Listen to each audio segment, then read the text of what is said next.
What's going on, everybody? Welcome into the Blazers Uprise Postgame show. My streaming software reset everything, so yeah, that's why my mic was muted to start, and that's why I took a little longer going live. But yeah, so Eric will join us in, I don't know, 30 minutes or so. Lucky for him, he didn't have to watch this game. He had Rec League. Hopefully he won his championship because, some of us need to win because this team ain't winning. The Blazers collapse tonight. They get outscored 36-27. No, not 27. I wish it was 27. It'd be a dub then. No, they get outscored 36-17 in the fourth quarter to the Los Angeles Clippers and take yet another loss. This was an extremely frustrating game. I will have you covered with the breakdown, but first, this is the Blazers Uprise post-game show presented by Bet Online. Everything's messed up. My cameras and everything. I don't know what's going on, but anyway, that's good enough. Thank you to Bet Online for sponsoring us once again. Use promo code BELIEVE to receive 50% rewards. You can head over there and check out their live betting, parlays, all that good stuff. They've supported us all season long, and it's made it easier to kind of stomach these losses, having Bet Online on board sponsoring our post-game shows. So if you want to get in on some gambling action, definitely go check them out. Definitely consider them. And we do picks against the spread Mondays and Thursdays on our second channel, link in the description box below. And we bet on Bet Online's NBA spreads, and it's a pretty fun time. So definitely go and consider them if you want to get in on some action and use promo code BELIEVE. Anyway, let's get this thing going. So, yeah, this freaking sucked. I had a meltdown during this game. I was watching it in Discord with a couple other friends, and if Brady's in here, he can attest to me having an absolute mental breakdown watching this team. I've tried to stay mentally even-keeled. I even talked about it recently and had a short that I uploaded today talking about it. But it's tough, man. As a diehard Blazer fan, this freaking sucks. 11-10. Big picture, it's still okay. There's just some obvious problems that need to be ironed out. But in the short term, this is one of the roughest stretches of Blazers basketball that I've ever experienced because this team looked so good to start the season, and now it looks absolutely freaking terrible. They looked good the first three quarters because you had Jeremy Grant and Anthony Simons going off and carrying this team offensively. Absolutely carrying this team. Playing phenomenal basketball. Jeremy Grant fouls out in the middle part of the fourth quarter. That coincided with the Clippers' run. Blazers got outscored by 19 points in the fourth quarter. There's a lot of things that I think that can be attributed to, and I'm going to talk about that in this post-game show. First off, I think it's obvious at this point that this collection of guys is not cohesive. When this team plays well offensively, you'll have sparks of good ball movement, but it's mostly Anthony Simons, Jeremy Grant going off like they did in this game. Both those guys were phenomenal. Both those guys are playing like absolute all-stars. The problem is, you can't consistently rely upon anyone else other than Jusuf Nurkic on either side of the ball right now. On either side of the ball. You can't rely on Nasir Little. I heard he's okay. That's a good thing. You can't rely on him on either side of the ball right now. Shaedon Sharpe, you can't rely on him on either side of the ball right now. He'll have good moments, but he's had a lot of bad moments recently. He was 2 for 7 tonight. He's going through some of the rookie struggle right now, which is to be expected with a guy like him. But you can't trust him on either side of the ball right now. Justice Winslow, you surely cannot trust on either side of the basketball right now. Drew Eubanks, I thought, was really, really rough. With a big man like that, you don't really need him to do a whole lot offensively. Instead, you need him to rebound. Drew Eubanks really struggled rebounding the ball. This whole team struggled rebounding the ball when Jusuf Nurkic was off the floor. So you can't, I don't know, you can't really trust Eubanks on the boards or defensively right now. Trayvon Watford, you can't trust on either side of the floor right now. You have too many guys that you can't trust to do something consistently at a decent level right now. And when you're not able to rely on Jeremy Grant and Anthony Simons to kind of carry the team, then you're going to have runs like what happened in the fourth quarter where Norman Powell goes off. The Blazers can't put anybody on him that they can trust to slow him or lock him down, and that's the result you get. They had Anthony Simons guarding him. Anthony Simons did the best he could, but Anthony Simons is our point of attack defender right now. That's tough, man. That's absolutely tough. This team needs Gary Payton II because they don't have a single point of attack defensive player right now. Jeremy Grant is good against wings and forwards. He defended against wings and forwards well in this game. He's not good against guards. Who do the Blazers have right now that can guard a high-level guard? Once again, another high-caliber guard goes off against the Blazers. Actually, Reggie Jackson, is he even high-caliber? He was high-caliber tonight, and Norman Powell, who's struggled all season long, was elite tonight. 10 for 16 for Norm, 32 points. The former Blazer coming back to Portland and absolutely torching the Blazers in the second half. Reggie Jackson kind of struggled shooting the ball, but had 24 points, 12 assists, 9 for 23. Was a plus 17. Constantly got into the paint. Meanwhile, Robert Covington, 15 points in 18 minutes on 6 for 8, 3 for 4 from 3. I wish he did that freaking last year. Maybe this team wouldn't have, ended up being as bad. But that's the problem with this team, is you have too many guys that you can't trust them to consistently shoot, consistently create for themselves off the dribble, or consistently play defense. There's way too many players in the rotation that you can't trust them to do one of those three things. You look at the best teams in the league, their role players are guys that you can consistently trust them to knock down threes, or you can consistently trust them to defend at the point of attack, or you can consistently trust them to create off the dribble, not just making a pass for others, but being able to do some things for themselves in terms of scoring the basketball. Josh Hart struggled defensively tonight. He turned his ankle. He had 6 assists, but you can't consistently rely on him to score. He's just not aggressive enough. He had 6 shots in 33 minutes. You can't consistently rely on him to knock down threes, and defensively he was bad tonight, so he kind of fits into that, even though I don't think I would normally put him in that category, because I think he's played some solid defense lately, and I still think he's capable as a scorer, and at least he doesn't make dumb decisions. But that's the problem with this team, because Winslow, Eubanks, Watford, Nas, Shaden Sharp, can't rely on any of those guys to consistently knock down threes, consistently play defense, or consistently create for themselves. And I think that's the major problem at this point, is with Gary Payton II out and Dame out, you don't have enough. You need that point of attack defender in Gary Payton II. You need Dame because you need that extra shot creation, because nobody on this bench unit can create shots. But also on the boards, 14 offensive rebounds for the Clippers. The Blazers went small there in the fourth quarter. They're running some lineup where it's like Grant and Winslow with the 4 and 5. Both those guys were terrible on the boards today. Winslow ended up getting 13 rebounds, but there were numerous times where he should have gotten a board that he didn't get, or he didn't box out.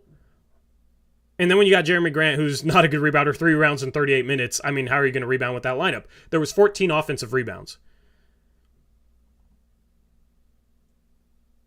When Yusuf Nurkic was off the court, the rebounding was really, really rough. Anyway, let me read chat. With Eric not here, I will interact with chat a lot more. That's just my opening dialogue. I want your guys' thoughts on that. Do you guys have a problem with Chauncey in this game? If so, let me know exactly what you have a problem with, and I can talk about it.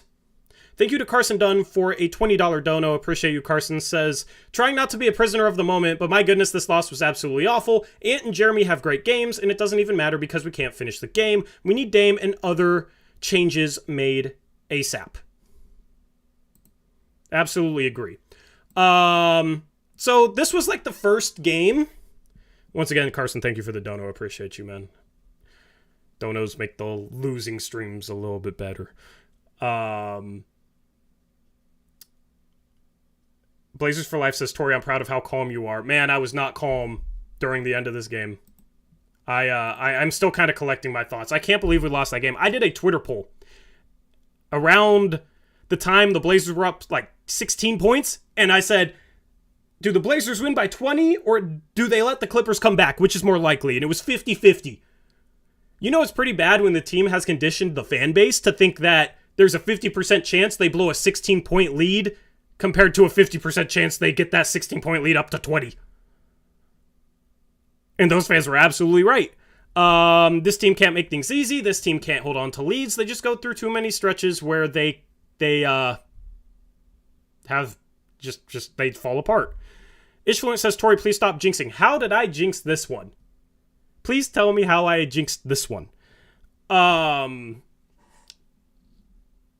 But yeah, and we've talked about this a bit. You just have too many guys that just wouldn't play for a contending team. I don't think anyone that came off the bench today would play for a contending team. Maybe spot minutes, but I don't think they'd play for a contending team. This Clippers team had Justice Winslow last year. They didn't play him. They were injury riddled. He still only played 12 minutes a game. He played 34 minutes tonight. Down the stretch, he took a couple terrible shots. There was a stretch where both Grant and Ant were red hot from three, and he elects to shoot a turnaround fadeaway, like 14-footer that he shoots probably 30% on. And it was with like 15 on the shot clock. Yes, I know that's one play, and a lot of people say I'm too hard on Justice Winslow, but that play specifically kind of pissed me off.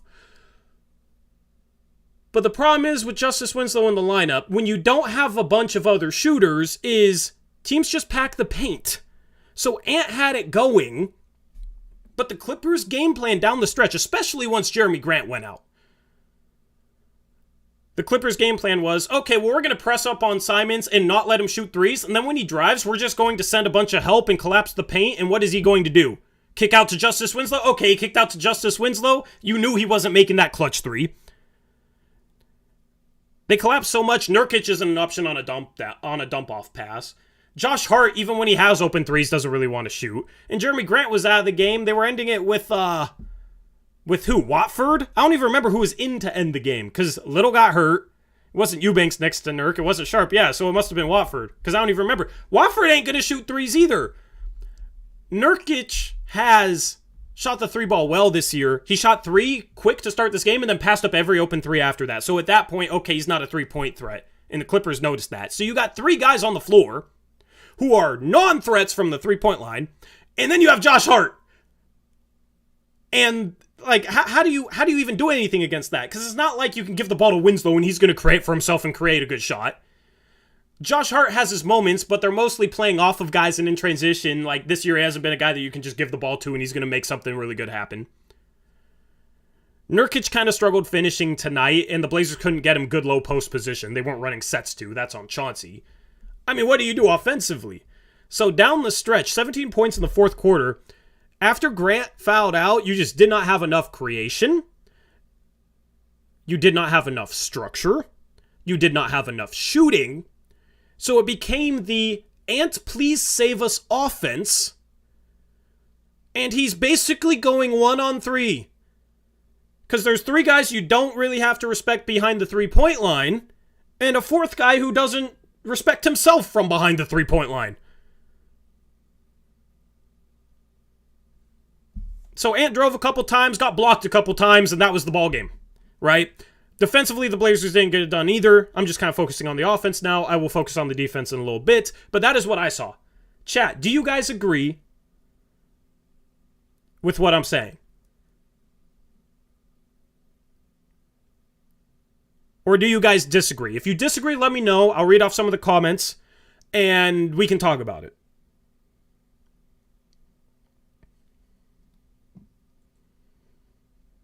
Okay, good. I see a lot of agreement. Okay, good.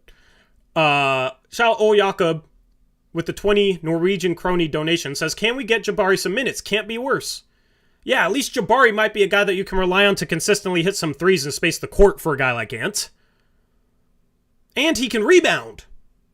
I would have much rather had Jabari in there than Justice Winslow, because Justice Winslow hasn't been getting it done defensively, and he's a walking brick. Like, people are like, oh, you're being too hard on him, I've heard that so much since we traded for him, but the dude just can't make shots.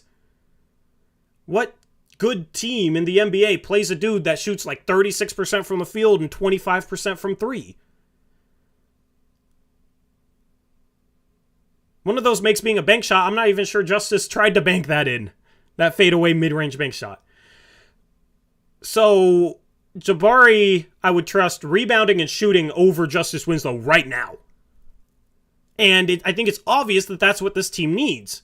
It would be a different thing if Justice was coming out here and like locking guys up, and it's like, okay, well, you know, he did get 13 rebounds in this game, so maybe you'll excuse some of the times where he didn't box out or didn't crash the boards hard enough. Maybe you'll excuse that. Maybe you'll excuse the offensive woes from Justice because he's getting it done on the defensive end. But Norman Powell was going off. We never put Justice up against him. And if we did, it wouldn't have changed anything. The last 6, 7, 8 games, anytime Justice Winslow's on a guard, he's gotten cooked. You're talking about a dude who's 6'4.5", 6'5", without shoes, that doesn't jump high, and isn't the quickest laterally, and can't shoot. I mean, I don't know, man. Go ahead and call me a Justice Winslow hater if you want to, but at this point, I would give some of his minutes to Jabari Walker. Because you need shooting. And if you're going to go small and play Grant and Justice together, that's probably not enough rebounding. Justice is good at getting rebounds when they come straight to him, but in traffic, that dude wasn't making a difference rebounding the ball. He could not get a rebound in traffic because he's shorter and less athletic than the big men around him. Diabate's an athletic, lanky big.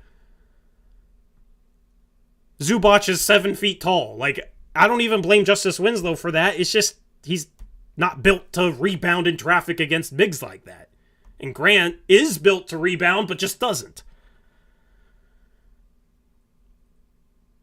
So yeah, I mean, it might sound crazy, but I give Jabari half of the minutes that Justice Winslow played today. Justice Winslow made a couple nice passes, but we need shooting. Because they'll collapse off Jabari Walker. I'd live with Jabari Walker shooting some open threes compared to Justice Winslow shooting a clutch 3 with 2 minutes left. That's just my opinion. Shout out Hyperprime, $5 donation, says, we need a Draymond-type guy to smack this team straight.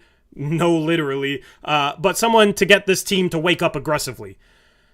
There's not many guys like Draymond that can do what Draymond does and get away with it and have it not be received terribly in locker rooms. So, I don't know if you have anybody in mind, Hyperprime, but a Draymond-type guy is rare to find.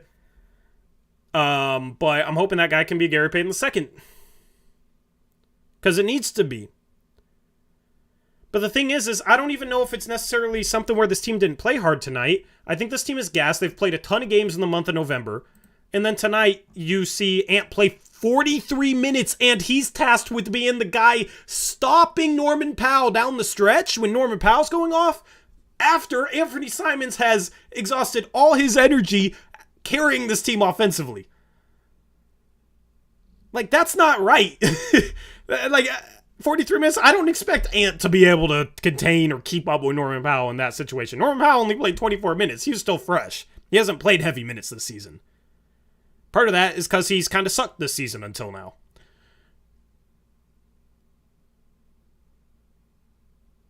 Hart played 33 minutes, rolled his ankle. Grant played 38 minutes. You're talking about these guys have, a couple games ago, were playing 45, 46 minutes in an overtime victory in New York. But that shows that Chauncey doesn't trust his bench. And I can't really blame him. And I've seen people complaining about some of Chauncey's answers in interviews, but he's not going to throw players under the bus. I mean, I don't really know what else he can do with what he has right now. But, if you think there's something he's doing wrong, because there is things he's doing wrong, we've talked about it. If you are somebody out there that thinks Chauncey is doing a terrible job, please explain why. I will hear you out. Because in the past, we started this channel, I was known as the guy who didn't like Terry Stotts. And people would say, oh, what can Terry Stotts even try and do with this roster? And I would sit there and I'd name off a bunch of things that I wish he was at least trying to do instead of just settling for some of the problems. That wasn't received well by most people that like Terry Stotts, but you know what I mean? I try to have a conversation about it. I'm down to have a conversation if you think Chauncey Billups is doing a bad job coaching this team.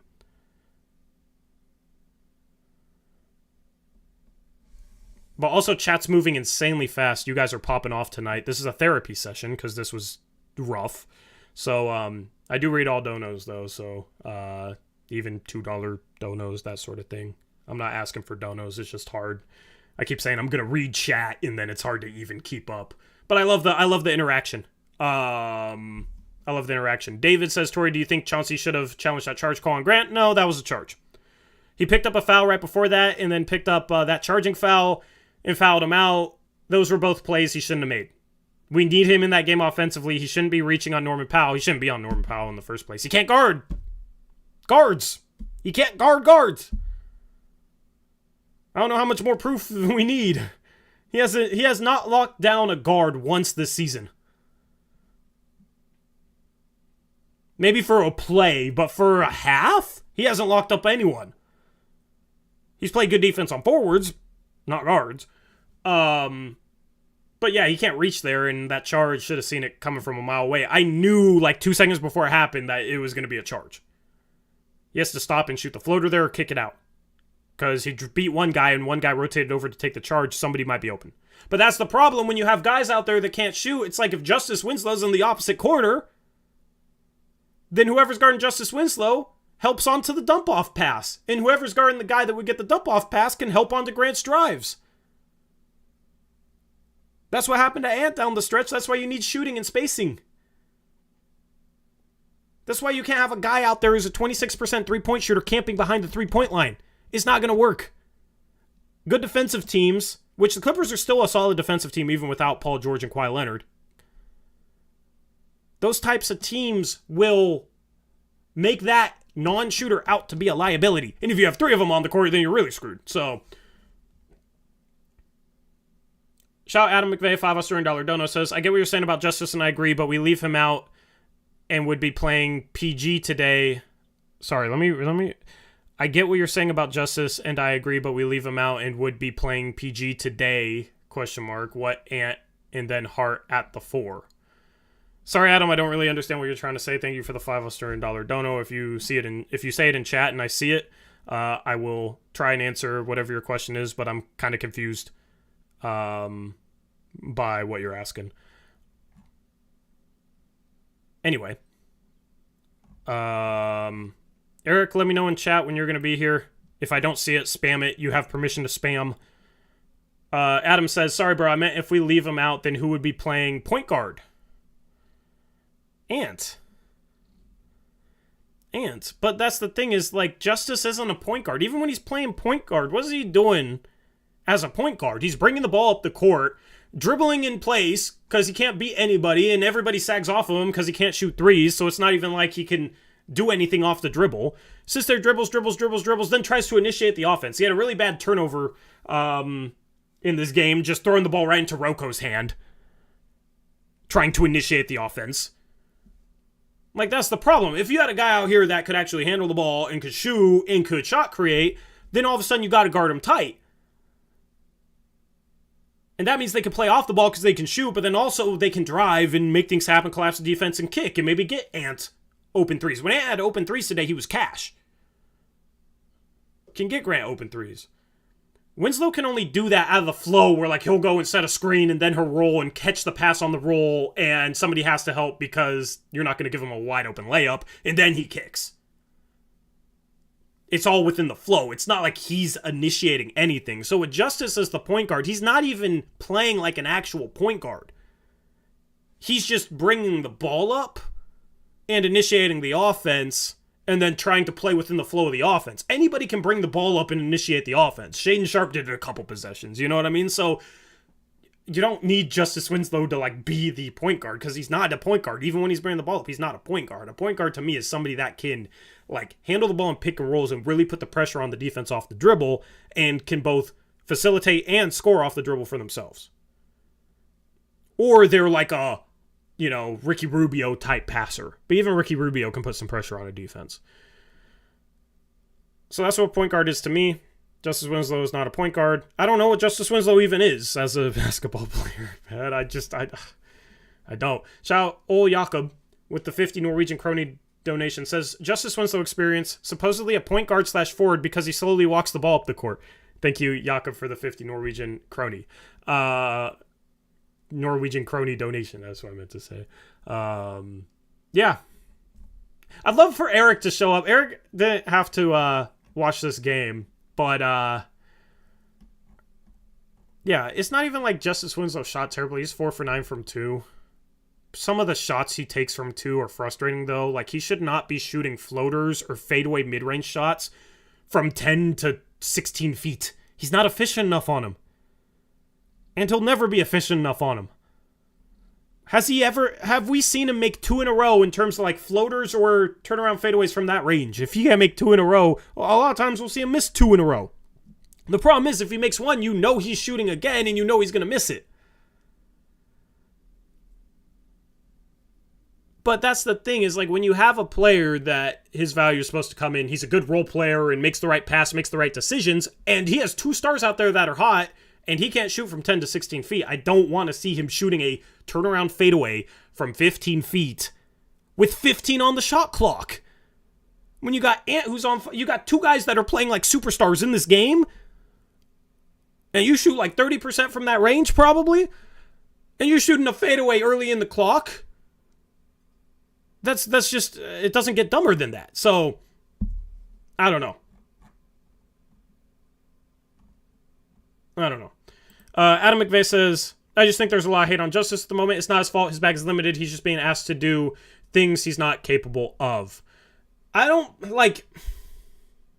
just don't think Justice is a good NBA player.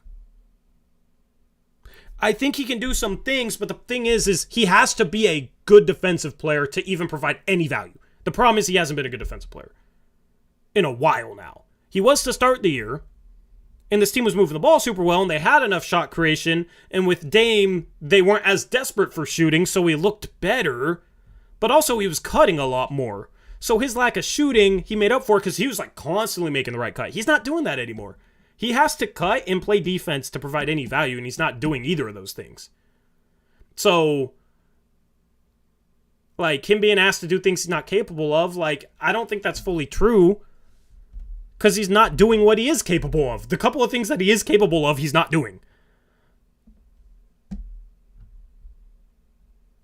But that's the thing. A guy like Trendon, it's like, he's like a small ball 5 that can handle and pass, but like shooting isn't really a strong suit. He made a 3 today, but if he could consistently hit 3s, then I'd be saying, okay, you start him over Justice Winslow in this game, you know? Because he can handle and pass and play defense on the interior. The problem is, I think that was maybe his first meaningful 3 for us in a game where we weren't tanking. First meaningful 3 of his career, probably.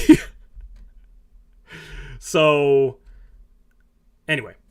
But that's the problem. Just to segue this back, because I know I'm kind of talking about Winslow here, that's the problem. You have too many guys on this team that don't really have a role that makes sense. Like, what is Trendon's role? What is Nasir Little's role? What is Justice Winslow's role? You have roles in the starting lineup, but with anyone on the bench, it's like Sharp comes in and just stands on the perimeter. He's been struggling defensively lately. Is Sharp's role to like knock down 3s? He didn't shoot a 3 today. He shot 7 shots from the field, all of them 2s. Like Sharp's ideal role is to come in and like provide a spark and to cut and to play in transition and to knock down 3s when he's shooting them. The thing is he's struggling from 3 right now. He shot the ball great to start the year. Now he's dealing with a broken finger. I'm not saying the dude is a bad shooter by any means, but he hasn't been much of a threat from there in the past 5 games or so. But part of it is he's not shooting enough when he has potential shots from there. How many times do we see Sharp catch the ball and have some space to like rise up and shoot, right? If you have Ben McLemore on the court, he's a shooter. His role is a shooter. You know his role is a shooter. And if he's given any space at the 3-point line, he's shooting the ball, right? 3-point shooters, when that's their role, if you give them any space from the 3-point line, that 3 ball's going up. And defenses know it, so defenses are scared to help off them. The thing is with Sharp, he'll have times he'll catch the ball, he'll have space, and he won't shoot. So I don't really know exactly what Sharp's like specific role is. And yeah, you can have a collection of guys come in and like just play well and it'll be fine. But things break down when guys are unsure of what to do. And guys are unsure of what to do when they don't have like a role that they're comfortable in or a defined role. We're going to get Eric on here. Shout out Max Buckley, member for 22 months, says this sucks. Thank you, Max, for being a channel member, especially for 22 months. And yes, this does suck. Eric, let me set up my other webcam, because as I said, the setup like got screwed up. So I need to like redo my webcam, and then I'll call you.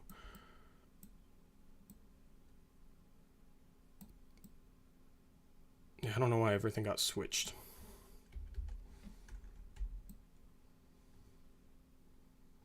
Is that centered? It's probably good enough. Okay. Let me call big man Eric Brandt, hopefully fresh off a championship in his rec league. We shall see.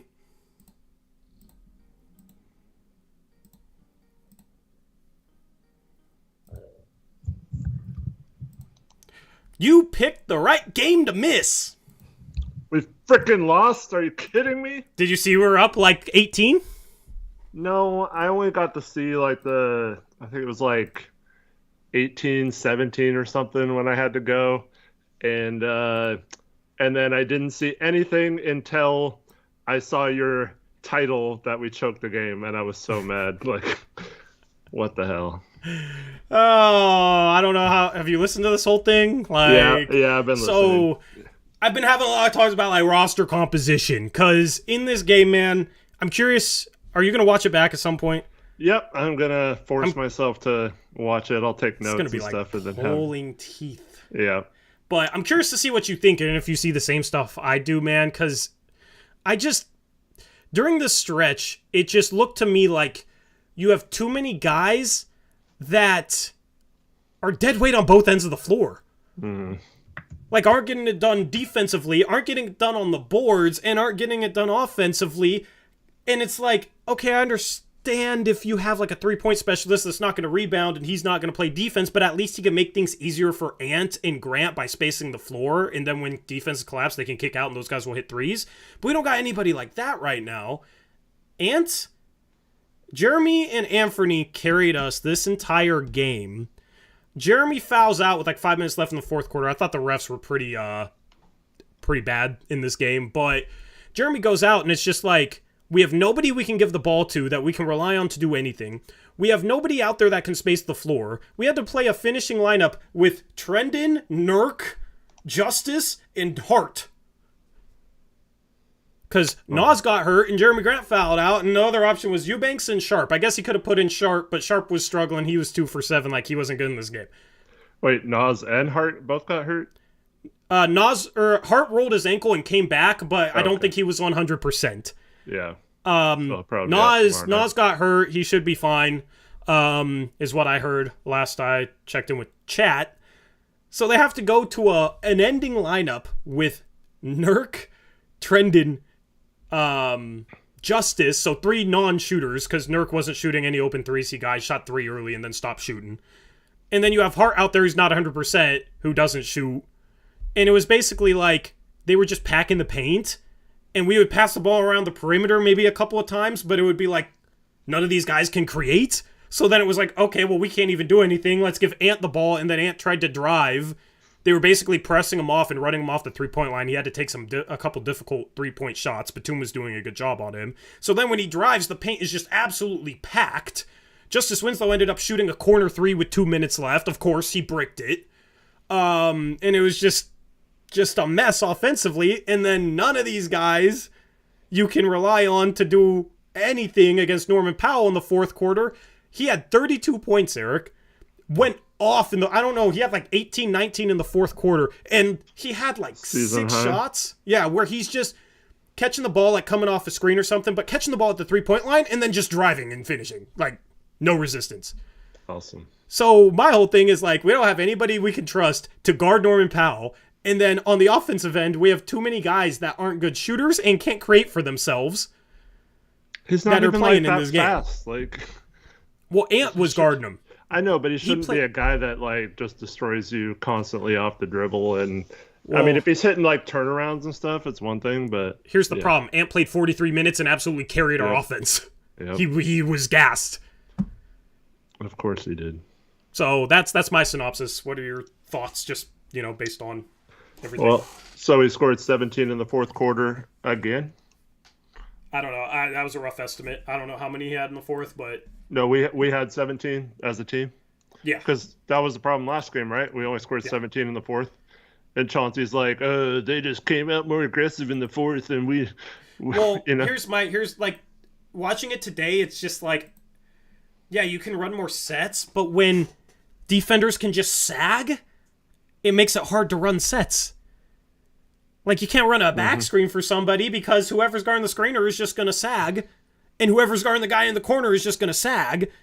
And then it's like, what? You kick it out to them for 3? Or somebody cuts, but the defense is already, like, packing the paint. So what do you even run offensively?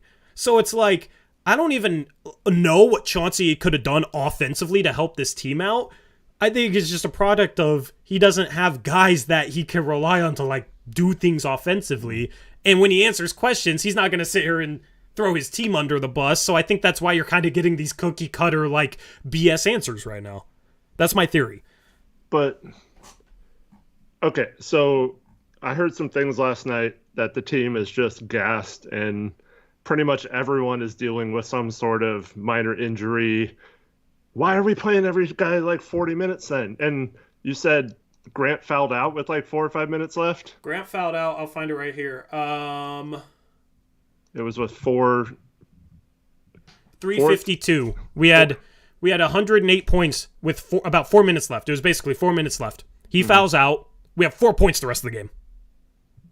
Well, so he fouled out with almost 4 minutes left and still played 38 minutes. So yeah, he plays 42 minutes, right? Ant plays 43 minutes. We have a back-to-back last night. We just got back from a 4-game road trip, had 1 game off.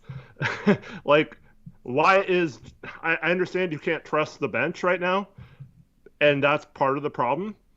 But, like, at some point, you have to just let these guys be fresher on the court and just let those guys sink or swim. And you're not even giving Jabari Walker a chance to sink or swim. Yeah. You recall Greg Brown, so you had him tonight. I mean, like, what's Greg Brown going to do? But I'm just saying, like,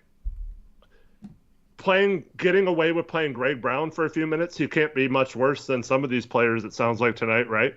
So, like, just give him 4 minutes in the first half or something, and then all of a sudden everyone or one of the people plays like 4 less minutes. Grant probably doesn't foul out, and he's a little fresher or something, or give Jabari a few more minutes.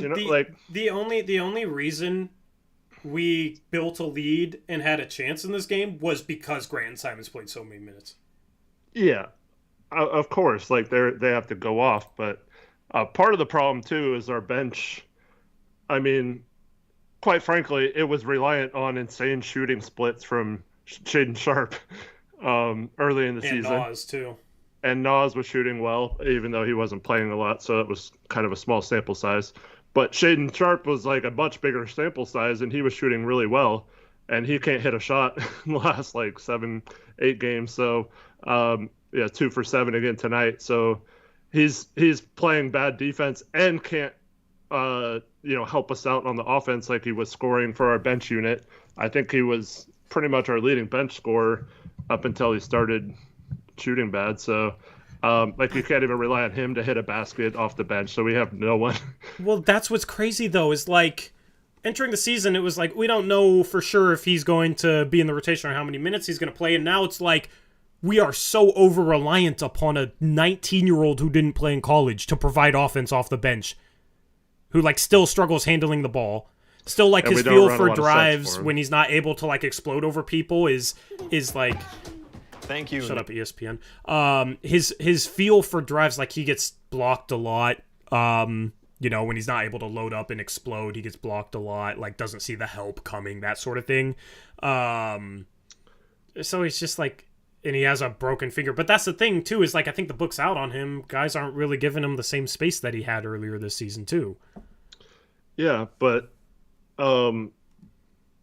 that's why you need to run back screens for him and get him an easy shot at the basket. Yeah, but it's like when you got Watford playing with him and Eubanks playing with him, where are those defenders going to be? I don't know. They're going to be in the paint. They're going to be there to break up that lob. Like, I mean, why isn't he starting then, playing with the starters? Maybe he could figure something out. I don't know. It seems like we played like crap since. Yeah, I mean, if you play him with the starters and you got Winslow on the bench, then it's even worse. Yeah, but at least Winslow can run the offense for those 5 minutes and maybe doesn't play as much because he's not starting. I don't know. Yeah, maybe he doesn't play as much, but I don't like. You guys know. Well, first of all, we drafted Jabari Walker. I'm super hyped. He has a great summer league. Like he's come in a few games this year, been solid. I don't know what. Like, we need someone, right? Yeah. Like we need someone to step in. Chauncey has no options. Everyone's saying, like, you know what I mean? Like, throw the rookie out there. He plays like a vet. Like, we need some sort of just solid consistency. And above all else, he's a fantastic rebounder, and that's exactly what sounds like is costing us a lot of these games. Is that second unit can't box out or get a rebound or something. So he just comes up with like a one play and gets us a possession where we would have given up an offensive rebound and maybe they kick out for a 3 or whatever. Like, I don't understand why you're not giving him a shot right now unless he's just doing something really, really bad in practice or something. I don't understand. The bench is giving you nothing right now. You can't rely on any of them.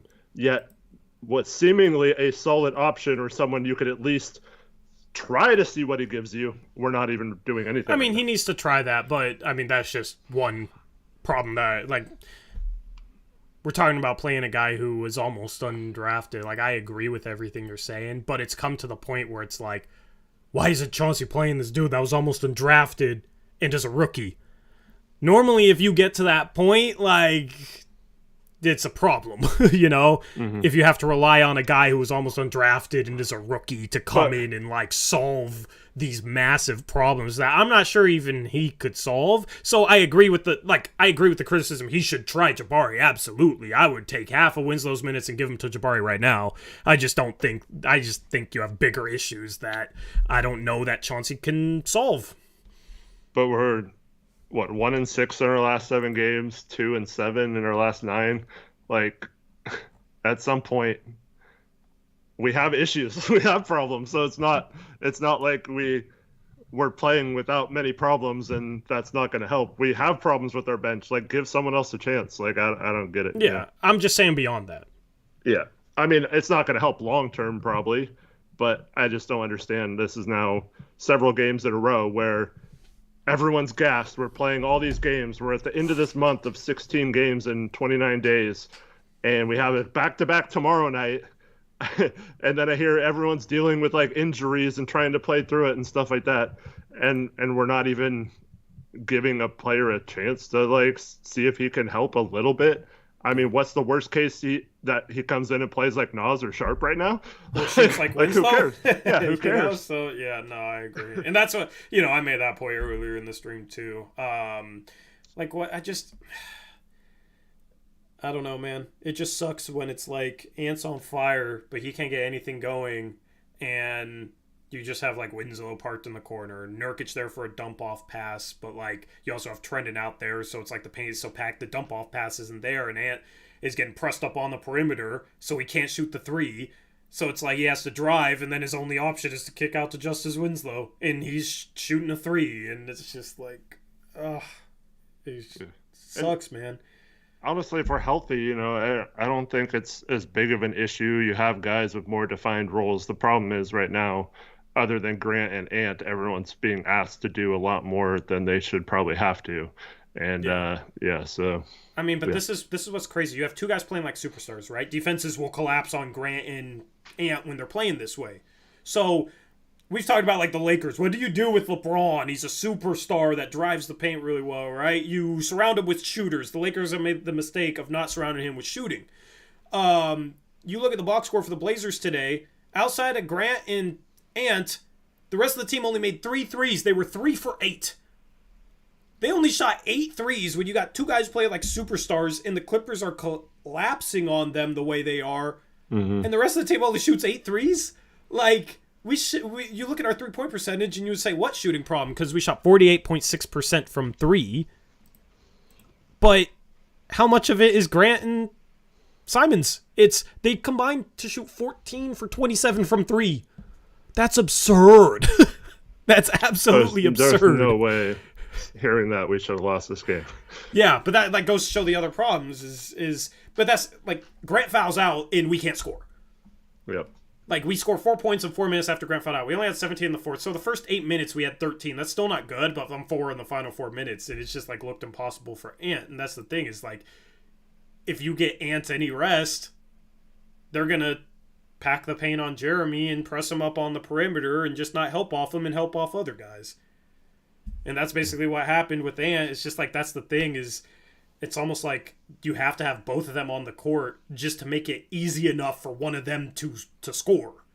Yeah. So that's the problem right now. This team needs a shooter. This team needs a point of attack defender. This team maybe needs another guy that can create. But that's the problem is you're missing obviously your best creator, probably your best shooter in Dame, and then you're missing your best point of attack defender. So hopefully those two guys coming back, hopefully both of them are. You know, Dame is supposedly targeting December 4th as a return date. Eric, it was reported today. Yeah. And then that's the second night of a back-to-back, and then there's 3 days rest after that. But then GP2, who knows? Yeah, so last night, yeah, I heard Dame's probably still 2 weeks away. So I don't like that now they're saying December 4th, because to me that's... They said it, like, early this game. Like, in the first quarter, Chris Haynes reported it. Yeah, but that, to me, I don't know. It's like... Like, what would change between when you heard it and the first quarter of this game, you know? No, I don't know. I mean, Dame's going to try to push back, but I don't know. I mean, how long away is the 8th? That's, like, 9 days. So, like, last night, that would have been a week and a half away. I mean, that should still be the target date. I think maybe it's a situation where they feel like he's good enough and then see how he responds after... the 4th, and then they have 3 rest days to maybe it's part of that. I don't know. All Good says they might have said it because it was a national TV game, so the game on the 4th is tonight, so like it's breaking news on a national TV game. I don't know. I guess, but I mean, if it's Chris Haynes, like it was like targeting that date, so it's probably Dame saying, "Yeah, I want to come back on the 4th," and then Chris Haynes is saying they're targeting the 4th. So I don't know, but. I mean, but that's the thing is you won these games earlier in the year, so you could absorb a stretch like this where we don't have Dame, don't have GP2, are discovering our flaws, and we're still above 500. That's why it was good to win a lot of the hard games earlier in the season, because you lose some of those games, you're staring at being 12th right now. But games like tonight, you have to win to make sure you don't fall too far. I mean, yeah, you absolutely have to win, but I just think like a game like this. It's just a microcosm of a much bigger issue that's going to continue to plague this team. Do you know what our home record is right now? 4-5. Yeah, we're under 500 at home. That's inexcusable. Yeah, I mean, but who are our losses to? Miami. I mean, they've kind of struggled, but they were healthy. They've just been injured all year. We lost to Miami at home. We lost to... obviously, the game tonight is a bad loss, but we lost by 2 to Brooklyn. We lost by 5 to Utah. Both those were close games. We lost to the Grizzlies. That was a close game. It's not like we're getting absolutely railed at home. It's just like we're losing games in crunch time. And tonight was another game that we lost in crunch time. 4 out of the 5 losses, we've been right there. But that's the problem. It's like when the defensive pressure ramps up, how do you respond? I don't think they've responded well at home. On the road, when they had Dame, they've responded fine. But without Dame, they have not responded well when in crunch time offensively. Yeah. I'm just sick of hearing that they're not responding well to it without changing anything they're doing. I mean, but what else would you change other than, like, maybe playing the 57th pick, you know? Like, what else do you want to see from Chauncey? Because there's probably other things. Like, I'm curious. I'm just asking an honest question. I mean, I didn't watch the game tonight, obviously, but did we try any action for Ant off ball? Do we have any kind of action for anyone going to the hoop, back screens for other players using the pressure on Ant as a decoy kind of? There is a play where like Ant had a UCLA cut through and then screening away, and he didn't even look for the ball, and he was open on the UCLA cut, but he wasn't even looking for the ball, and I don't think Hart was looking to even pass it. And it was just a situation where he's like running through to set a screen, and the defender like just like was on his top side. It should have been a layup over the top. Nurkic had a nice pass in this game. Like, I think action wise, it wasn't terrible, but we do got to run more action for Nurk to get him better low post position than we do. But you've been saying this whole stream. 43 minutes versus 32 for Norm or whatever it was. Like, Norm had 24 minutes. 24 minutes? Yeah, 24 minutes versus 43.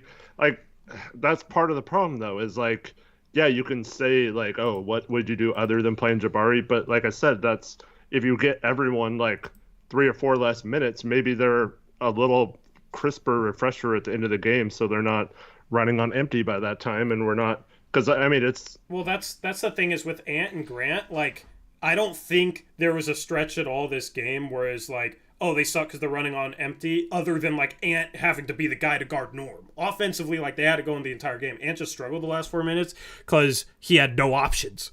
So that's the thing is, like, I don't think you win this game by playing those guys each 4 less minutes, because I don't think there's ever a stretch in this game where it was like, oh, man, we need these guys to be fresher, other than when Ant was guarding Norm. But even if Ant's fresher, who knows if Ant is guarding Norm any better, you know? Like, we just need somebody else to step up and guard Norm.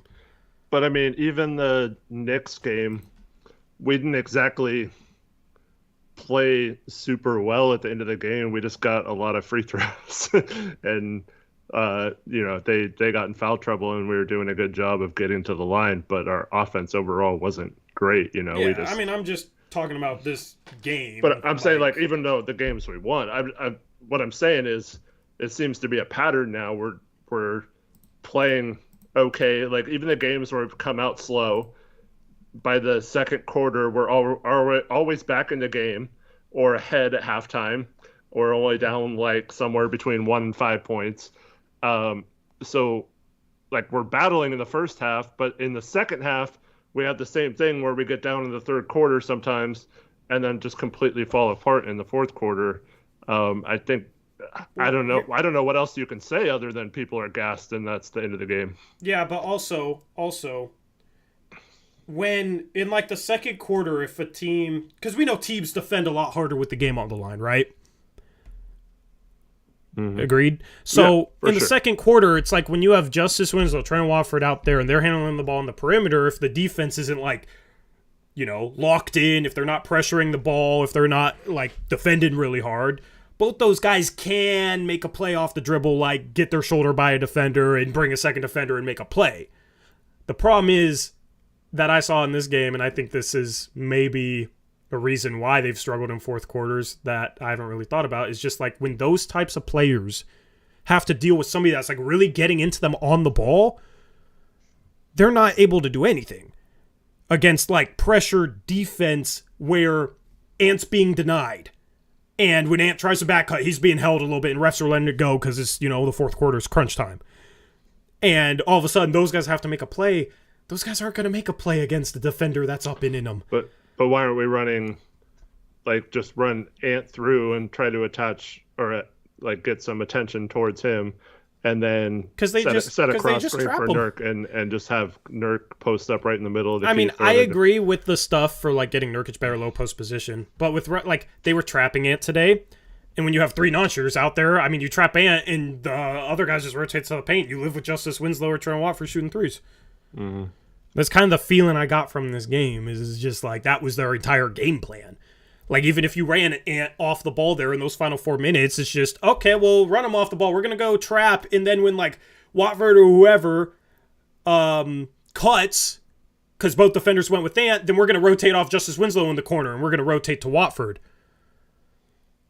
And, like, yeah, maybe Winslow can cut, but that's the problem when you have too many non-shooters, is, like, too many guys can just rotate to the paint, and there's nobody on the perimeter that can make them pay for doing that.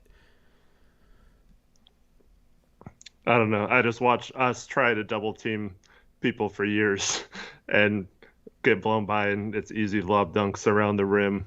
We don't have any of that action, But that's the thing, though, is what shooters do those guys have out there? Like that's the thing. But we don't have anyone around the rim either. That's the problem. What do you mean? Like, we don't have like a dunker spot or a lob target most plays. It's just people camping around the I 3 mean, point. Nurk was playing in the dunker spot for the most part of this game. Like, he shot 3 threes to start the game. And then he was 1 for 3. He made the second, missed the third. And then whenever he had the ball on the perimeter, he wasn't really looking to shoot. And he was kind of playing on the interior. He wasn't really floating out on the 3-point line or anything. And Eubanks obviously is going to play in that spot. But that's the problem is, like, that's where Trendon wants to play. That's where Nurk wants to play. That's where Justice needs to play. And then Hart, if he ever has an open 3, is driving right at all 3 of those guys. Yep. So that's like Chauncey's not doing a great job by any means right now. I'm not like trying to give him excuses for some things I think he could be doing better, like running action to get Nurkic better low post positioning, like trying Jabari Walker when you don't have enough shooting on the court instead of playing Justice Winslow 34 minutes, like how he's handled the minutes. Like all those things are definitely things that Chauncey has not done well. I just think, like, even if he does do all that well, when you have, like, this specific lineup out there, it's going to be hard to consistently beat even mediocre teams. Like, Ant and Grant have to go off. But if you score 112 points against a team missing most of their good players, the defensive lineup we have out there should be good enough to... We score 112 because both those guys go off, but the problem is, like, nobody on this roster you can trust to guard a guard. You like... I mean, if you blow a huge second half lead, that's... I mean, there's lots of issues that can be corrected, so... I mean, just, like, Norm didn't get in his zone. That's the problem. Like, these guards get in a zone against us, get hot. We have nobody that can stop that when that happens. Like, if Norman Powell comes out and misses threes, and some of them are somewhat contested, like, okay, sure, good defense, right? But when he has it going, when he's going to the rim consistently, they're running good action for him to get him a step. I mean, we know, like, who do we have that can stay in front of a good guard on the perimeter? Well, consistently. Then you have to, I don't know. What did we do? What did we have happen to us on defense?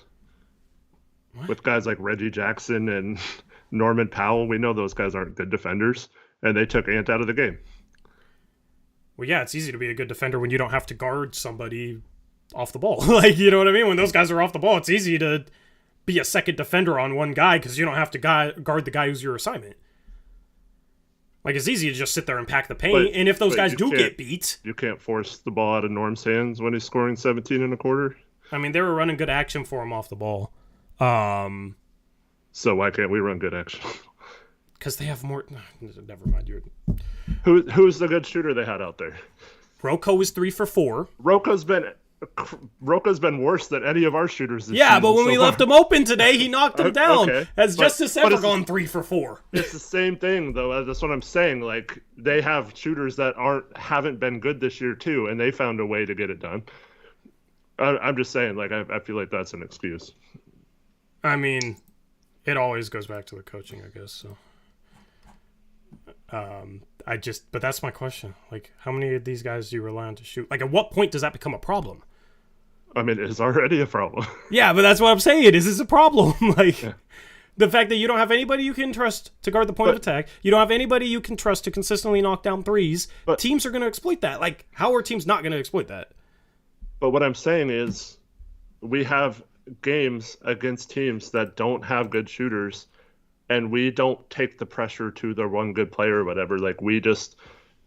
I mean, how many games this year have we switched in games or you know, had our, you know, help defenders out on the perimeter guarding guards at the end of the game, and then we're talking about, oh, we can't get Ant good shots because he's getting pressured. It's just like, there's got to be some way you can make it like what the other teams are doing to us, take the pressure to them, force some traps, get the ball to their hands, make them uncomfortable. You know, like we're it just seems like we don't try any of that stuff. Like I said, I didn't see the fourth quarter tonight, but I'm guessing it was more of the same, where we didn't really do anything outside of our normal defense to try and stop them. And we're not mixing it up. We're going between zone and man, but that has been completely figured out by now, and teams are abusing it. We don't have any kind of counters or adjustments when players start going off. And that's my point, is like, we're not even trying to double team someone or to run some sort of different coverage other than the zone and the man. I mean, I feel like that's a different conversation than we were having, because I don't disagree. Like, yeah, mix things up defensively. Don't mix it up in a way where you're putting Drew Eubanks on Luka Doncic when they have a small ball lineup. But the thing is, Luka Doncic is out there with 4 other shooters. You know? He has 4 shooters around him, and they beat us because we try and load up on Luka, and then he passes it to Dinwiddie, and it's, that's the thing, is we can compare, like, us being on the other side of things if we're playing a team with 3 guys that aren't even looking to shoot threes. We didn't even double really. We helped on Luka. That's different than double teaming. He was getting all the way to the paint the block before we got the double team. Chauncey or someone said like the last 3 minutes they were trying to double him. I know, but they didn't. Yeah, I mean, I'm just going based off what they said. I mean, it was a mess because you had Eubanks out there, right? So what's the conversation? Like, what's?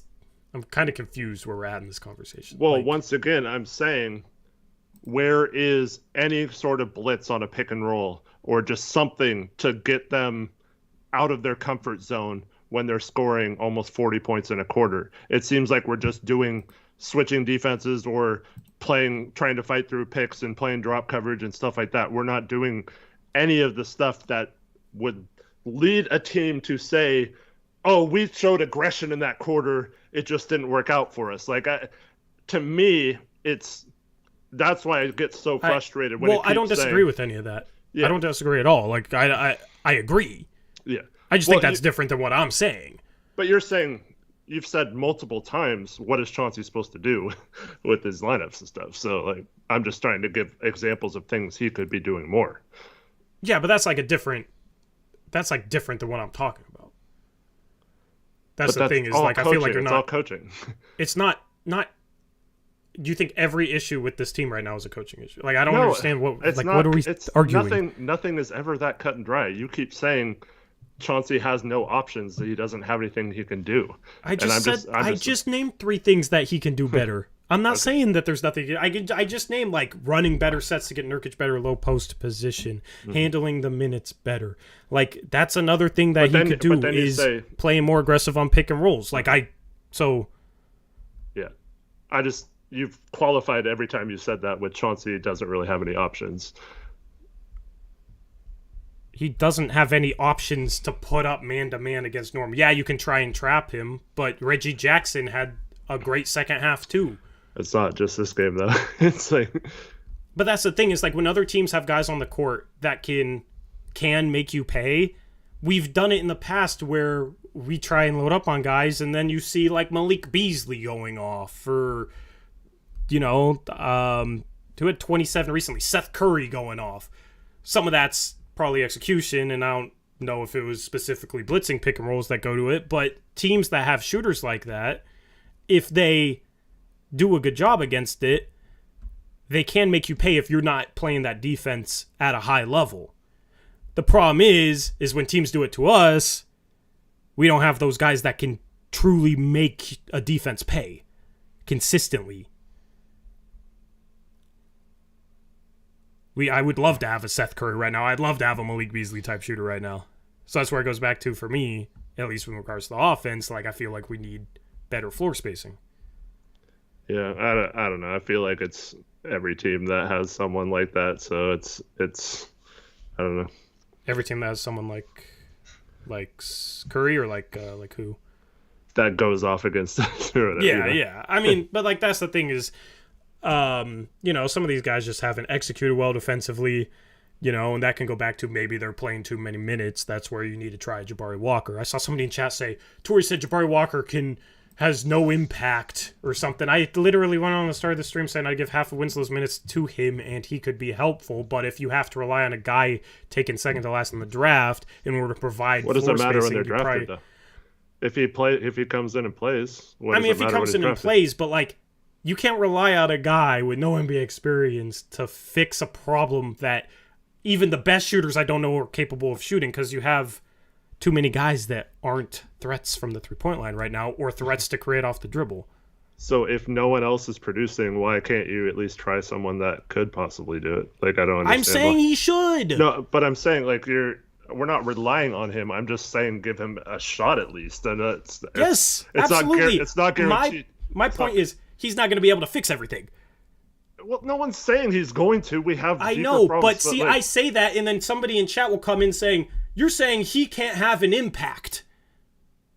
But, I mean, he could. And that's not what I'm saying. Yes, he could. Yes, he could. But he's not going to be able to fix everything. I'm arguing the person that comes into chat and says, you're saying he can't have an impact. Because I never said that. When have I said that this stream? I've never said that. I've talked about this stream how Chauncey should give him a chance. But then when I say, but we have problems bigger than him, and he's not going to be able to come in and fix the shooting, like you're seriously going to ask a rookie with no experience to come in and fix these shooting woes when you have so many guys that are a problem on this team? Like, he can't do it single-handedly. I don't know if anybody could. People take that as like, oh, you're saying he can't have an impact. You're saying that he shouldn't play him or blah, blah, blah, blah, blah. No, I'm saying that there's bigger issues. He should absolutely try him. Because you don't have enough shooting, and that guy can shoot. I would much rather have him shooting an open corner three with 2 minutes left to go than Justice Winslow. So maybe that does make the difference, right?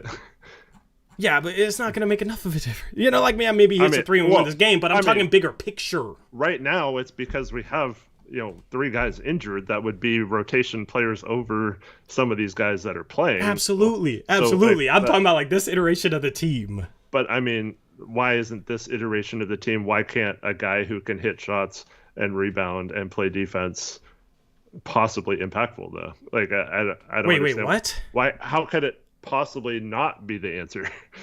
I mean, no one else is providing the answer. Why not at least? Because the problem is bigger than any one guy can solve. He can maybe help the problem.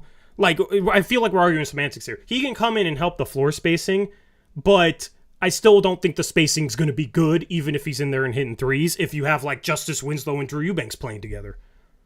Or Justice Winslow and Yusuf Nurkic. Yeah. So who was the Clippers closing lineup tonight? They had Rocco on the floor, I believe. Batum, Marcus Morris. Batum hit a key three. And Diabate. Yeah. I knew Diabate was going to wreak havoc. Well, here's the problem, too, in this game. He was a second-round rookie, but yeah, well, here's the problem, is we go small before Grant fouls out. Grant fouls out, and they sub Nurkic back in for him, but we go small, and we have Grant and Winslow as our bigs. Mm-hmm. Those guys could not grab a defensive board. Like, if you look at Winslow's stat line, you'll see 13 boards. Seems like he rebounded well. Every time there was a rebound where there was like a bunch of traffic under the rim, it was like, man, Jeremy Grant just, he's like allergic to rebounding for some reason. We've talked about it. We don't really understand it, but he just doesn't rebound. He had 3 rebounds in 38 minutes. That's terrible.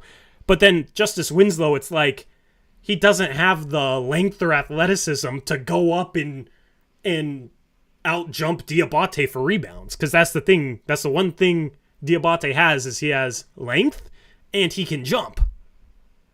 Mm. So, yeah, like down the stretch it was, and even with Zubac in, basically anytime Nurkic was not in the game, the Blazers could not rebound, is what it felt like. I don't know if there's a specific stat that divvies it up different, but I felt like the rebounding was much worse when Eubanks was in the game. He doesn't box out as much as Nurkic. But then like Justice Winslow and Jeremy Grant is your 4 and 5. Like Justice Winslow in traffic is not getting contested rebounds with like a Moussa Diabate. Mm-hmm. And Grant's not doing enough on that in that regard. Yeah. Well, part of that to me goes back to accountability. If you're not boxing out or not crashing the boards and you're turning around, especially if we're in a zone. I don't know how much zone we played in the fourth quarter, but that's been a huge problem all year, is when we do play a zone, there's a lot of shot goes up, guys just turn around and hope the rebound comes to them instead of going for it. So that's another thing that is accountability. But I don't know. But that's where I was like, that's where I would also like Jabari Walker, because I trust him to rebound in traffic just because he has more size. I trust him if he to gets a rebound more couple in traffic defensive than Winslow. rebounds today, maybe we win this game. We're 12-9 and we escape, even though we didn't have a bunch of guys and we're running players into the ground. So yeah, it's just tough. Yeah, I mean they had Diabate had 2 big offensive rebounds down the stretch in the fourth quarter. They had 4 offensive rebounds in the fourth quarter. But that's the thing, is they weren't missing much in the fourth quarter. It felt like, oh, if they miss, they're getting the rebound. So I'm actually on NBA.com. I'm watching back the fourth quarter offensive rebounds right now. One of them, Justice just turns and watches. But like Diabate already had position by the time the shot went up. And it was, he got a putback. Rebounders do that. yeah, he got a tip in, and on that tip in, like if Justice Winslow was maybe Nurkic or something, like he's at least getting a hand on the ball or like making it tough. Whereas like where it's Winslow, he's just not big enough. He like tries to block the shot, he's just not high enough. I'm looking at the clip right now. Reggie Jackson apparently got an offensive rebound. I gotta see this play because I don't know how he got an offensive rebound. Oh, it was a tip out. And on that play, Eric, see, I knew I should trust my eyes. Norman Powell just jumps over Justice Winslow. He comes from behind and just jumps over him. Like, yeah. He just jumps over Winslow. Like, Winslow doesn't get off the ground. He's, like, right under where the ball's going. He just doesn't get off the ground. Norman Powell just out-jumps him and tips it back to Reggie Jackson. So, first 2 plays, it's like Winslow just not being big enough. So that's the problem, is like when you have Winslow and Grant in as your big men, you're probably not going to rebound well. Yep. So that was kind of the problem in the fourth quarter. As I look at it, I wish we could break down clips because I'd love to just be able to play stuff on stream. It would make things amazing. Wait, caught up on donuts. Yeah, I think so. Or no. Shout out Dro, $2 dono, says, Tori, I appreciate your positivity on this team right now. Thank you, Dro, for the $2 dono. Yeah, I mean, I don't know. I feel like, I don't know how I feel, man. I just think, yeah, I don't know, man. Because people will say I'm too negative and some people say I'm being positive. It just depends on what I'm talking about specifically, you know? But thank you for the $2 dono. And then shout out Ol Jakob with the 20 Norwegian Crony dono. Says, Diabate next game, 2 points, 1 rebound, 2 turnovers. Probably. Yeah. What's up, Dro and Jakob? So they had another offensive rebound with 4 minutes and 30 seconds left in the fourth, and it was on a free throw, which is inexcusable. And Grant doesn't even box out. He turns and hugs Marcus Morris, but just like backs up under the backboard. And then Trendon Watford is there trying to rebound with Moussa Diabate, but we know Trendon Watford isn't the best athlete, can't go up and grab the ball. So that obviously was a problem. And then one of Norman Powell's offensive rebounds, he got blocked and the ball went back to him and he tipped it out to a yeah, that was kind of fluky play. Nurkic subs back in after Grant fouls out with about 4 minutes left. The Clippers were down 3. And Norm drived on Ant. Ant actually did a good job defensively, like staying in front, like absorbing contact and slowing him up so Nurkic could block the ball from behind. But he blocks it and the ball's going out of bounds and Norm's able to like recover and tip it out to Marcus Morris, who's just wide open from 3. But the thing is, Marcus Morris sucked all game long. Like, he can shoot, but he was 0 for 5 from 3, 3 for 13, right? So you probably leave him open over Norm. But Watford is thinking rotations, which I get. So he rotates out to Morris. Morris kicks out to Norm, and nobody was there. So it was just kind of like a broken play sort of situation. And Ant bought on the pump fake because he was trying so hard to run out. And Norm, like, you know, did that corner pump fake, relocate, and then shoot the 3 thing that he normally does. Or, you know, pump fake, 1 dribble, 3. So that tied the game up at 108.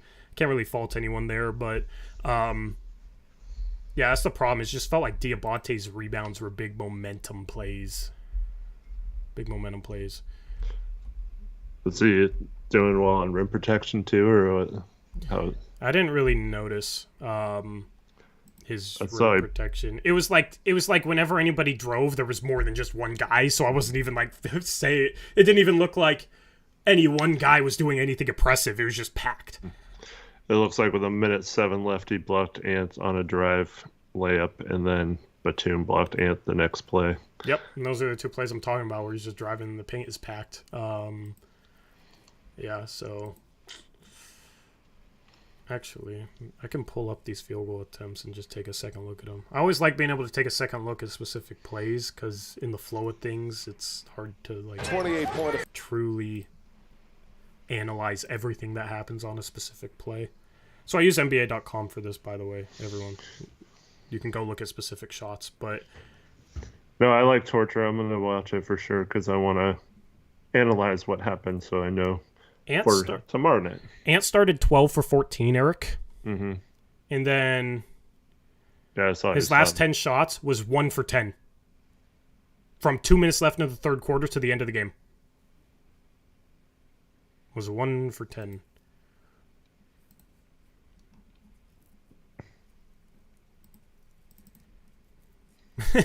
Let me get a screenshot of this play and let me just like toss this. A breakdown. Yeah, I actually did take screenshots of one specific play, but it was good defense, and I don't feel like showing it anymore. Because you thought we were gonna win. We were up double digits. Yeah, it was actually a really good defensive possession where they like made like 5 rotations and then Ant took a charge. Mm-hmm. It was a beautiful defensive possession. And, like, they started off in a zone that play, but, like, Nurkic wasn't the middle guy. Nurkic was, like, the outside bottom guy, and, like, Ant was the middle guy. I don't know how that even happened, but they were in a zone, and then they rotated. It was one of the weirder defensive possessions I've seen, and it was good.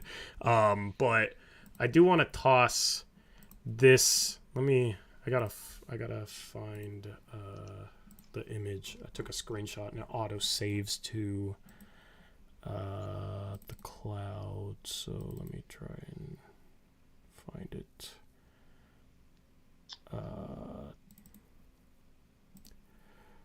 Yeah, this is basically what Ant was going up against.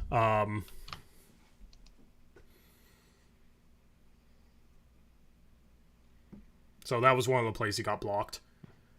Yeah, well, I can already see the problem is Winslow and Nurk standing right next to each other. Yeah.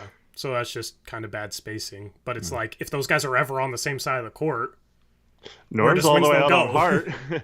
yeah. But even the guys behind Winslow, like if he even dumps that off to Winslow, if Nurk isn't there, like Winslow's probably getting blocked from behind. We'll see. If Winslow is out on the perimeter, even if Batum's off, then he should be cutting right now, so Ant can pass to him on the run. And then he's got a 2-on-1 with him and Nurk on. Is that no? That's Diabate down guarding Nurk. On the same side of on the same side of the floor is what you're saying.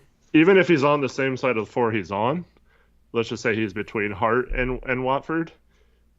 Batum is maybe even if he's collapsing into the paint, Winslow could wait to cut until Ant's right here, and then Ant can just easily pass it, sideways to him. And then he would have the angle in between here, and then he'd either get to the basket or could dump it off to Nurk if Diabate comes up. Yeah, I mean, but that's still a situation where it's like you have 4 guys that close that if you take the time to make 2 interior passes, the end result is probably still like a smothered interior shot. Now, maybe Nurkic can finish it, and that's the thing is also it's like getting the timing perfect on that cut is difficult. Man, I don't like these Winslow, Watford, Nurk lineups, man. Yeah. I mean, it's 3 non-shooters, and that'd be the problem is they're all, like, in the same area. Like, that's the thing is Marcus Morris can leave Watford and go and guard both Nurkic and Winslow, who are right next to each other, so you can basically send 2 help defenders to Ant, and Ant still wouldn't have a good option just because the spacing is so bad. Now, like, part of this is not necessarily just due to them not being able to shoot or not looking to shoot, like Nurkic wasn't looking to shoot. Also, you want Nurkic playing around the rim in this sort of scenario, so he's not going to be a shooter in this sort of scenario when he's already down on the block. But or screw it, switch him and Watford here and have Nurk spotting up and have Watford down in the junkers. Yeah, I mean, but like that's the problem is like if we have to say Nurkic float around the 3-point line by necessity, you know what I mean? That's probably not the best thing. I was joking. No, I know. Well, he's been shooting the 3-ball well, right? It's just funny because it's like, yeah, that would be the best thing is like since Nurkic has been shooting the 3-ball well and he's 1 for 3 earlier this game, like have Nurkic behind the 3-point line, the spacing could be better. It's just That's like the only solution to me. That's like the only solution, which, just isn't great. So that was one of his blocks. I mean, yeah, it's tough. Because, like, Ant can't even easily get Winslow the ball here. Because Batum's, like, right in front of him, and he can't get Nurkic the ball here. Like, it's just you tough. can't have this kind of spacing if you have those 4 players on there with Ant. So yeah, 4 guys on the same side of the court. That's a problem. But let me look at his second block shot.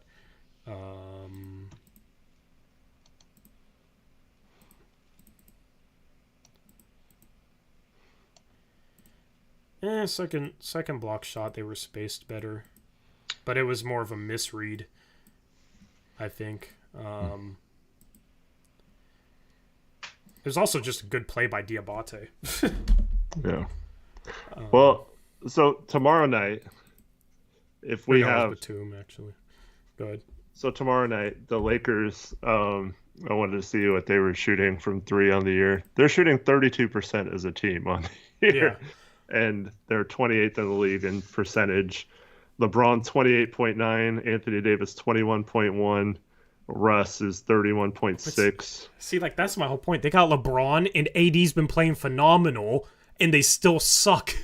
Well, LeBron's missed some games, but yeah, but even when he plays, they collapsed in the fourth quarter last night too. Yeah, I saw that Andrew Nemhard buzzer beater. That was sick. But like, that's the thing though, is like, they have such bad spacing that even though they have LeBron and AD's playing well, even when both those guys play and both those guys play well, they're still not a good team.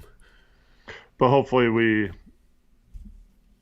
don't give up like 40 points in the fourth to a team that can't space the floor. Like, we can't score, Like, hopefully we take that same approach to them and take them out of what they like at the end. I don't know. Yeah, absolutely. But, I mean, my whole thing is I think the roster construction isn't cohesive enough.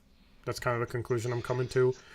Because you only have one guy on this roster, or I only have one guy on this roster that I would trust to guard guards at a high level, and that's Gary Payton II, who's not healthy. I was hoping it could be Nas. It hasn't been Nas. I was hoping it could be Grant for stretches. Has not been Grant. I was hoping maybe it could be Justice Winslow. It was a little bit early in the season, but for the most part, it hasn't been Justice Winslow. So I think that's a problem. You can, like, scheme things and whatnot, but beyond it might that, still be Keon, though, honestly. Yeah, dude. Unfortunately, he's been out a while. You need Keon. Keon could... I mean, he could soak up all those minutes that Sharp and Nas haven't been earning, and so that's tough because, he had some rough stretches in the Phoenix games, but he came in and just, like, was getting in people's face and was that aggressive force at the point of attack. Whether he gets burnt or not, at least I feel like comfortable with him at least trying his hardest to get through screens and trying to stay in front of players and stuff like that, but... maybe he's going to have a better role or a bigger role with this team than we envisioned with the rotations at the beginning of the year. It just sucks because for the first time, I feel like they have enough, like, star power. Mm-hmm. It's weird. Like, is this even a bad problem compared to the alternative where, like, you don't have enough star power? I mean, we had 2 guys playing like superstars without our actual superstar out tonight. Grant's averaging probably 22 points per game now. He's been phenomenal. Been crazy efficient from the three-point line. With Dame, he gets more open threes, and he just makes defenses pay for collapsing on Ant and Dame. Like, he makes things easier for those guys because, you let Grant, who's shooting 47% from 3, shoot? Or do you not help onto Damian Lillard or Anthony Simons, right? So, like, he's been really good offensively because he's spacing the court so well. Like, he's such a three-point shooter that I feel like defenders actually have to think, like, do I help off Jeremy Grant? Because he, will catch it high and shoot it quick and not even dip the ball, too. So even if you rotate correctly, he can still get it off and just hit contested threes. Has a high release point. Like, that's the thing. Is, like, our top 3 guys I am very satisfied with offensively because all 3 of them can step up and play like a superstar any given night. All 3 of them can shoot the ball. All 3 of them can play off each other. All 3 of them can drive. All 3 of them are averaging over 20 points per game. Ant probably is now up to 24 points per game. He's averaging like a little over 23 going into this game. I mean, we're talking about Ant, who's, not shooting the 3 as well, but he's still having a generally efficient season, and he's averaging 24 a game at 23 years old, right? Like, for the first time, I feel happy with our top end talent. I've never felt happy with our top end talent ever as a Blazer fan in my life. Yeah. This is the first time, the only time I felt somewhat satisfied was like, oh, we got Roy Aldridge and Odin, and, these guys are young, so when they really, they're 50 and 12 when they play together, right? But we all know who that ended. It's just like, it's even more frustrating, but it's maybe better that it's like, we need the right collection of role players, I feel like. And this team will be really, really, really good. Well, I mean, to be fair, Dame has missed 10 games now. So we haven't had half the season. We haven't had our 3 role players or our 3 stars all play together as much as they could have. And we do have a really good record when they do all 3 play. But have a good night, Jakob. Thanks for your support. Appreciate you. So that's part of the problem. But this goes back because like everyone rails on how Olshey couldn't get, and once again, this is not saying we need Olshey back or nothing against Olshey versus Cronin or any of that stuff. I'm not being an apologist right now, but what happened when we made the trade for Rolo and had a really good starting 5 with Dame, Wes, Batum, Aldridge, and Rolo, and we had no bench, right? But this is the problem. Like, you have to build up to some of these things, and you have to make good signings. So then this goes back to Eubanks, who's been fine this year, but if we had a backup big that could maybe score in the post or something, I don't know, or get a defensive rebound a little better, like that is, it's like little things like that is team building.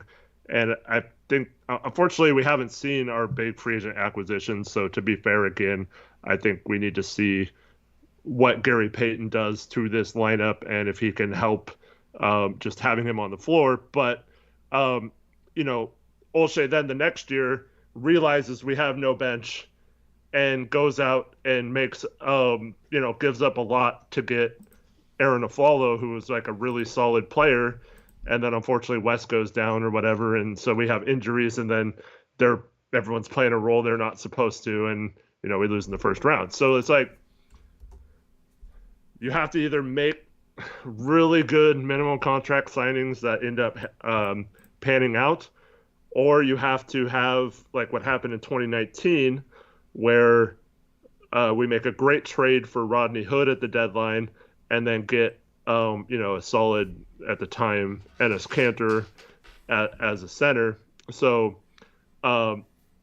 like moves like that could help the depth. So it's still possible they could figure this out. But it's starting to feel like these pieces aren't really the best fit in terms of hoping one of them pans out or plays better or whatever. I don't think how many games can we go hoping that one of Nas, Sharp, Winslow, Hart, just figures it out all of a sudden. I don't think you can really do that very much longer.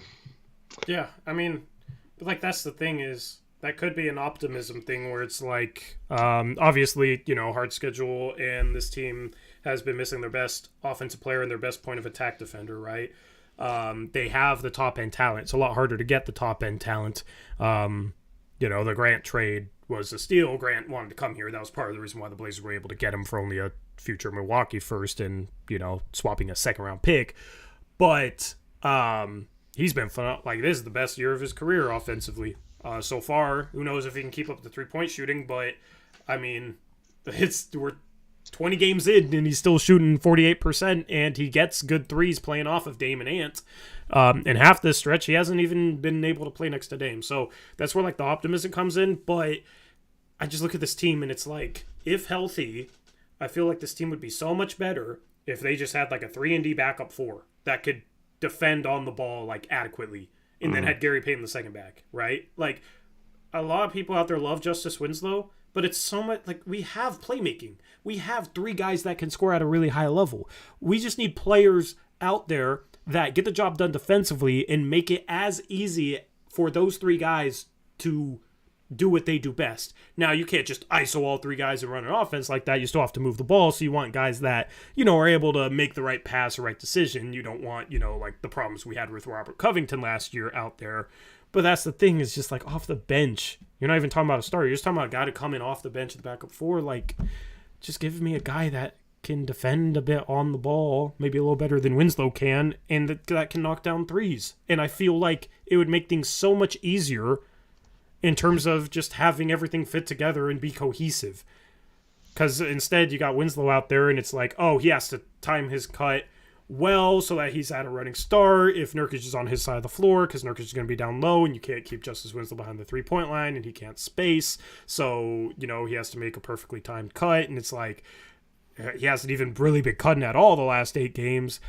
I just sit here and it's just like, man, I mean, the 3-and-D guy can just sit behind the three-point arc if he's a good enough three-point shooter and knock down threes off kick-out passes. And if teams don't help onto Grant, Ant, and Dame, then that guy's making it easier on them. Jabari Walker. I mean, it sounds like I'm just, but that's, see, like, I don't know if that could be Jabari Walker, but give him the chance to find out, right? Yeah. Because you know what Justice Winslow is. Yeah. He's exactly what he's been for years. Maybe Greg Brown will bring the goggles back and he could be the sniper. I wish, man, because I wish the answer was on this team. I just don't think it's on this team, and that's where trade deadline time, you got to find something.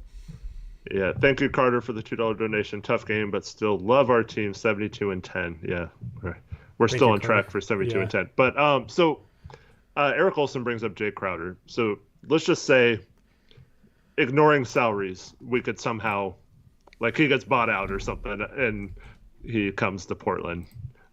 He wouldn't sign here, but like to me, I feel like that's a guy who last year on a really good team shot 34.8% from 3 and a 39.9% overall field goal percentage. So, like, wouldn't that just create more of the same problems most likely? And that was on a team that spaced the floor really well.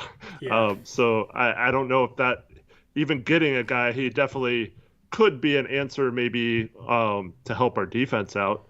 I'd rather have him than Winslow, because that's still like 10 percentage points better than Winslow, right? So, and on guards, I feel like he's a little better defender than Winslow is. So in Winslow's role, I'd rather have Crowder, but that's the thing. It's like, I don't know if that's a good enough guy to give up serious assets for. Like, I wouldn't give up a future first for him, and I'm the first we have Chicago.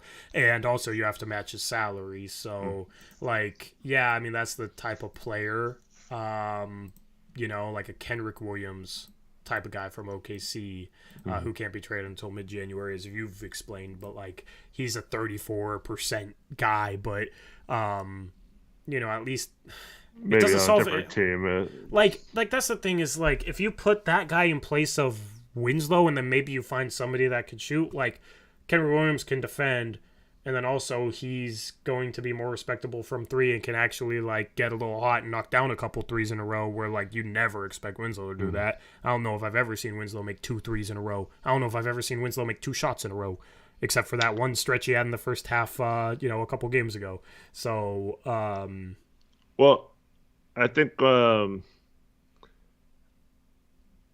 if even if the player was as bad as Winslow on offense, but was more of a lockdown, so let's say like Lou Dort, for example, right? Yeah. I'm not saying we have a chance to get him, but at least we know he's going to absolutely try to lock down whoever he's guarding every game, fight through screens, be tough, physical, bring the aggression to the other team instead of getting that pushed onto us, So that's we're hoping that would be Hart and Winslow this year, but unfortunately, that's my problem with the aggression thing. Once again, it's like we don't have that guy who just like even a Patrick Beverly, that just is he's not good necessarily, but he's just like such a pest on the floor, and you always have to like know where he's at if you're on offensive team, because he's like constantly like getting in people's face and going for steals and stuff like that. Like we don't really have anyone. We're letting every team dictate what they want to do in these games, and I just feel like we need We thought we had dogs on this team, right? But Well, I feel like they're playing kind of passive aggressive out there, you know. yeah. Well, you need Gary Yeah, Payton the well, second to Gary fill Payton the that second, role, but hopefully. I think you need another guy. So like one of them might be on the roster, but I think you need another guy maybe with a little bit of size that can guard, point guard, shooting guard, small forwards, like a Jay Crowder type of defensive player that can be serviceable enough, like a little bit better than Winslow's been against guards. Like Winslow's has been bad. I think you at least need a guy that you can trust won't get cooked. Mm-hmm. Where like Winslow or Grant, unfortunately, you can't trust they won't get cooked. Like Grant, against bigger, slower players, is a lockdown defender when he's not dealing with screens. Against smaller, quicker guards, he's better than Roko was, but the problem is they'll run a bunch of screens and he sucks at navigating screens. So there's a couple times in this game where Jeremy Grant got blown by off the dribble. One of them for sure was a bucket, and it was guards. I don't remember who exactly, but that's the thing. You don't trust Jeremy Grant. We talk about all year, and we've seen it all year. So I think you need, like maybe that guy could be Keon, but I want that guy to be a guy that can play a forward spot. Mm-hmm. Maybe you just go super small with GP2, but I don't know, man. Like, I mean, he does have proven analytics against bigger players. Like, he's fine. But yeah, but if you the do sample have him, size isn't exactly like huge on that. right? It's one But season. if you do have him guarding the best perimeter player, that does make more often than not Grant the help defender, and I think just by default that makes their defense better because you have players in their more natural. Yeah, absolutely. But it's like if GP2 isn't playing, then we're screwed in that regard. Yeah. And if GP2 is not in the game, then we don't have anybody. Yeah. Like, and he's not going to be starting most likely. So like Hart at times can kind of be that guy, but I'd rather have Hart be like the third point of attack defender. Mm-hmm. I think that would be perfect if he was like the third guy that you could throw at a guard group. That would actually, like, he'd be good in that regard, like where if a team has a second perimeter player, like you got Damon Ant, being able to throw a GP2 up against one of them and then like a Josh Hart up against another player if it's a backcourt like that, or if you go against the Cavs or whatever, or apparently Reggie Jackson and Norm Powell tonight. yeah exactly, because that's the thing. It's like even if we shut down Norm, like Reggie Jackson struggled in the first half, got going in the second half, and he didn't have the most efficient night, but he was constantly breaking down our defense. He had 12 assists. So, you want to be able to contain penetration. And, I mean, the other solution is instead, if you don't get that second, if you don't get that forward or that second point of attack defender, you go out and get a backup center that can really protect the rim better than Eubanks can. Yeah. Because that's the thing is during this stretch where we've struggled, like the biggest difference in terms of statistics is our interior defense is much worse. Yeah, I mean, just having an energy, I don't know. I guess Eubanks is an energy big, but... Yeah, I mean, I think our interior defense is worse, though, because we're just giving up dribble to penetration a lot more. Yeah. I mean, yeah, we could break down game film for hours showing how it's not our rim protection necessarily that's the problem, but... Yeah. So, I mean, I don't know what the right solution is in terms of a trade target. Like, you can always go and find a defensive player or a guy that can knock down threes. It's just really hard to find both. Musa Diabate was a second. No, he's not a 3-and-D, but I'm just saying, like, he's an energy big. That was a second-round pick this last year. Like, you can find those guys. Yeah, or Herb Jones from the year before, or Trey Murphy would. Dude, Trey Murphy would be awesome right now, man. Yeah, Trevor mentioned that earlier in chat. Oh my goodness, I wish we had Trey Murphy on this team. So, Trevin says, in hindsight, would you guys have done the OG trade? Absolutely not. I still believe in Sharp. I'm not. Everything I've said about his struggles the last few games is not anything about him long term. I still believe he has star potential eventually. It was too much to give up. I wouldn't, because they wanted more than just Sharp. So yeah. Well, the final offer was Sharp, Hart, or Nas, and or Nas or and Nas? Or Nas. It was one of the two. Oh, Sharp, and then either Hart or Nas. and a future first. Yeah, so it was 7 a Well, future 7. first, and then 1 of Nas and They might not have taken Sharp, I guess. yeah, yeah. So it was 7 a future first, and then 1 of Nas or Hart, and then yeah. I mean that's too much, and we would have had to unprotect our 2023 Chicago first probably on top of all that. And now, I mean, OG Anunoby would be a great fit on this team, and bringing Hart off the bench with GP2 would be awesome. But I mean, it's weird. We're in this territory where we could be talking in a few weeks about getting another high draft pick, or we could be talking about being right back in the top 6. You know, like we're not that far from either scenario.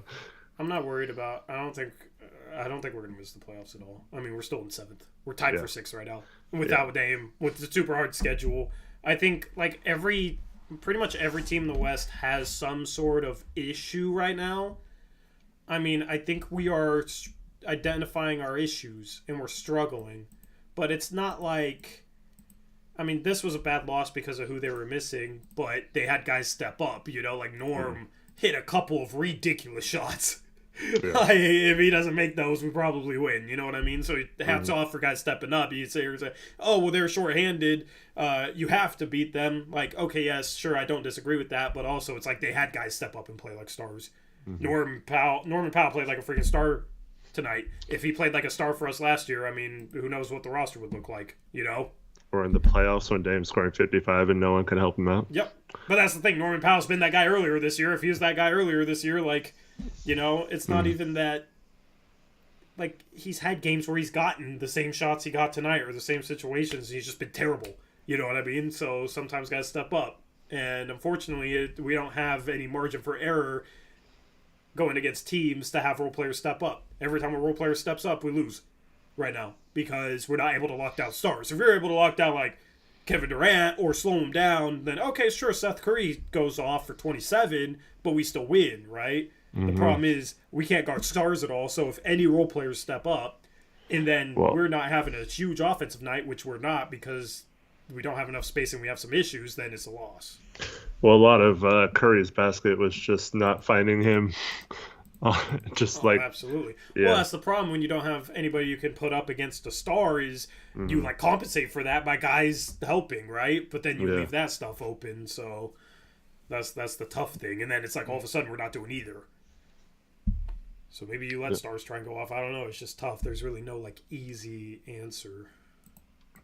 Jason Hawley with a $2 donation. Thank you, Jason. Should play Walker more rebounds did at Colorado. Yeah, I mean, we touched upon that a lot. You might be watching the stream later, but yeah, I mean, he definitely can rebound and he can shoot the basketball. So I don't understand him not even getting a chance right now. But yeah, me neither. And honestly, with how bad Winslow's been against guards, I don't know if Jabari would be worse. I don't trust Jabari to guard guards at this point. I think honestly, like he could stand to lose a little bit of a weight if he wants to be that type of defender. He had like one of the highest body fat percentages coming into the league.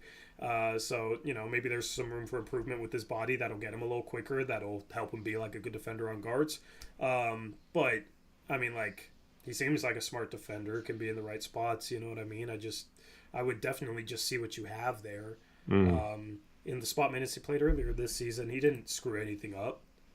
He just kind of fit in. He's really smart, and knocked down a 3 or 2 and made the right cut and rebounded. Like we need a guy like that. The bar's not high right now. Nope. And then I want to get to a couple of comments. WMP says Crowder wants an extension though. That's why he left Phoenix.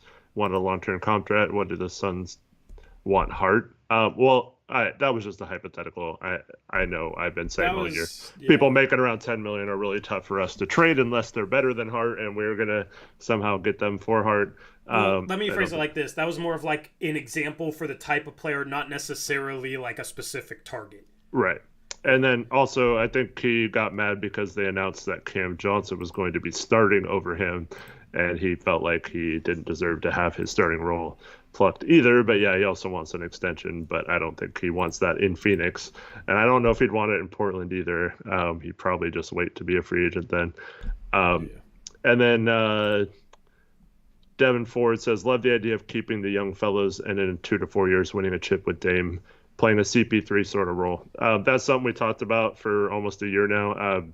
I absolutely agree. I do like having kind of two windows open, and that's why I'm still okay with not giving up Sharp um, for OG, because I still kind of like the window where we have guys like Dame, Grant, and Nurkic who can win now, but we also have guys like Ant and Sharp who could be like a superstar backcourt in the future. Yeah. Well, speaking of a young guy, Eric, this guy isn't a specific target because I don't think they'd trade him for what we could give up for him. But how has Tari Eason's defense been this year on guards? I mean, outside of the Houston game against us and a few random quarters of games, I haven't watched a lot of Houston. So I assume it's been at least solid though. Like, he was a great defender coming into the league, right? And 20 games into his career, he's shooting 37.5% from three. He was taken with the 17th overall pick. Mm-hmm. The reason why I bring him up is because maybe now people understand why we were upset with the Norman Powell, Robert Covington trade, because we supposedly could have gotten a future first or a mid-first round pick for Norman Powell without even including Robert Covington. Or just, changing or getting a little bit better protections on the New Orleans pick. Yeah. Just we could have. Yeah, we could have. That was a lot of our criticism at the trade deadline, is the Clippers trade, especially. Like, it would have been nice to have a future first that you could have traded in to the middle part of the draft last year, or had a first round pick in the middle of the draft last year. So you could have taken a guy like a Tari Eason, who would have been a perfect fit for this team. The Blazers even brought him in for a workout. He's from the Northwest. That guy would have been absolutely perfect. And as a rookie, he's been a 3-and-D guy. And is also a good rebounder. Per 36, he averages over 10 rebounds per game, Eric. Mm-hmm. Would be absolutely perfect as the backup power forward. Instead, no, we need Justice Winslow, and Keon counts as a first-round pick, right? So we'll throw Covington in too, and then we'll also get Eric Bledsoe's expiring contract. That's why we were upset. Because Tari Eason, I would rather have him than everything we got back in the Clippers trade. Yep, that would be another young piece to add to that core. Mm-hmm. So speaking of that, I just happened to see this random post from a Cavs fan a couple nights ago. It says, "What sucks is I watch a ton of Clippers basketball, my second favorite team, because of my boy PG. Norman Powell is the perfect fit for this Cavs team. It sucks badly because they tried to acquire him, but the Clips got it done with Portland in that massive deal." And both Jake L. Fisher and myself, I don't care if you believe me or not, but have both reported that the Cavs offered us a similar package to what was offered for Karis LeVert, yes, thank you. Which was, even if you ignore the second round picks, they had, I think, what ended up being like the 31st or 32nd pick in this draft. But even if you ignore that, they got a lottery protected first, which didn't end up panning out last year because Karis LeVert and a bunch of other players got hurt. But who knows if they make the playoffs maybe and we get the 15th or 16th pick. Norm could have helped them, butterfly effect could have helped them make the playoffs. Yeah. That's another thing. But, we were trying to get Norm and CJ to their preferred destinations, I guess. And we also, at the time of the Clippers trade, I guess Ricky Rubio would have had to come back, so it wouldn't have put us under the tax. But then when we make the CJ trade, it didn't matter because we would have been under the tax whether we had Norm or Rocco or because we saved like whatever. $20 million. That's how we got that $20 million TPE. Yeah. So, just kind of frustrating because, and then, on top of that, what did the Pistons trade the Milwaukee 2025 first for? They got 3 future firsts. Nope, they got the 13th pick in the draft, which was Jalen Duren. Yeah. So if and you're talking about the Milwaukee pick got flipped for 3 future firsts from someone, I don't know, it was kind of wild. No, the Knicks took 3 future firsts for 11 and then traded. I forget what they traded, but they got 13 from Charlotte somehow, and then traded 13. We were confused the day of on all that stuff. We were very confused live when it happened, so I don't remember. But anyway. But yeah, I'm just saying, like, if you have a future first, even if that doesn't convey, that pick might have gotten you, a mid-round pick. So, yeah, we could have possibly traded. Yeah. Yeah. I mean, even Duran would be like a high-energy big. That, I'll take Duran over Eubanks right now. I mean, yeah. So that's why it's funny, because at the start of the season, if you're like, see, that proves that the Clippers trade was good. Look at how this team's playing with Justice, right? Blah, blah, blah, blah, blah. Dude, you could have probably had Justice Winslow for a late second-round pick. They weren't playing him.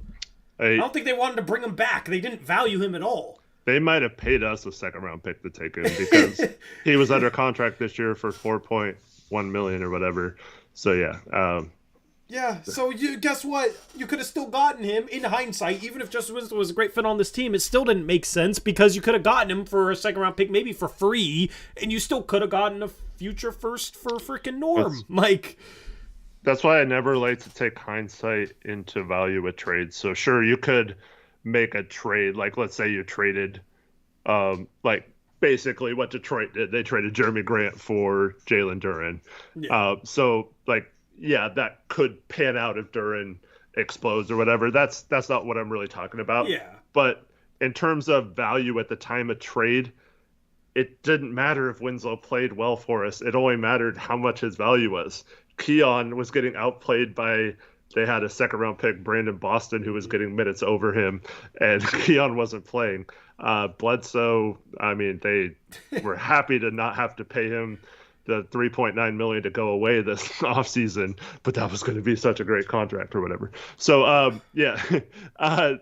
all these things, those didn't change no matter how well Winslow fits in or whatever.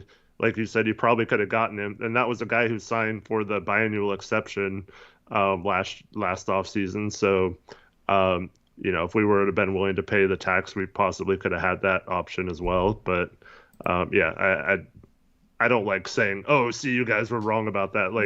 Because those guys didn't have value at the time. Yeah, it's all about the value at the time, and it's also about the risk and reward that's baked into the trade at the time, right? You have to take into account both the risk and the reward as part of the trade. Just because the reward or the risk is what plays out doesn't necessarily change the initial calculation. Doesn't mean the initial calculation was bad, because there's risk and reward in every trade, So obviously if you think the risk is, lower and you think the reward is higher than maybe other GMs do, and you make that trade for that reason, then yeah, good calculation on your part, but you never truly know exactly how things are going to work itself out. And just that was the problem is if we had a future first right now, maybe we could flip it for the Chicago pick and the first we owe Chicago, right? So even if that Cleveland pick doesn't convey, if we had that future Cleveland first, maybe we could get our first back from Chicago, and then we can trade 3 future firsts for something. You know what I mean? Then we can be a bigger player as a buyer at the trade market to fill some of these spots. The problem is we don't have any of our future firsts. We don't have a future first from another team, and we weren't able to take a chance on a Tari Eason last year in the middle of the draft. So that's the problem, is we didn't get any of that. That was the problem with the Norman Rocco trade. We probably traded the... Yeah, I mean, but then you'd have the future Milwaukee first. I don't know. That's the thing. It's just, it comes down to asset-wise, we failed with the Norman Rocco trade. I will never change my stance on that. Justice Winslow can learn how to shoot like Jeremy Grant and can become a 20-point-per-game scorer. I still won't change my opinion on that, because nobody could have ever foreseen that, obviously. And the problem is, in terms of, you just need assets. You need assets. And right now, this team is, I still think this can be a good team, but you need the right role players. I don't know if we have the assets to get them. Yeah, and Adam, so this has nothing to do with Keon's talent. I'm just saying his value at the time of the trade was not the 21st pick value. It had gone down a little bit. If you recoup that eventually maybe you can start saying, "Oh, see, we got a first round pick for Yeah, Keon but if he's worth it, or if he turns out to be a rotational player for you, you can say that." But it doesn't still once again change that his value at the time of the trade was not anywhere close to Norm and Roko's value with other teams, and we traded it 6 days before the trade deadline without even knowing if teams would panic and maybe give in to some of more demands, a few days later as teams, like the Knicks and Bulls, for example, who were trying to make the playoffs, ended up not making trades at the deadline. You don't know if maybe some of those teams could have gotten Rocco. Maybe we could have gotten our pick back, like Tori said. And, this offseason goes a lot different because not only could we have traded for Jeremy Grant, but we could have made a huge push for a star or something like that to go along with them. But yeah, this is where Cronin either proves himself or loses me this year's trade deadline, because he's in a tough spot. But he talked about this isn't the final iteration of the team. This isn't the final iteration of the team. He has this big master plan, all right? Well, okay, he got his top-end talent. It's not like he needs to go out and get, another star, I don't think. I think this team can contend with Dame, Ant, and Grant as the top three players.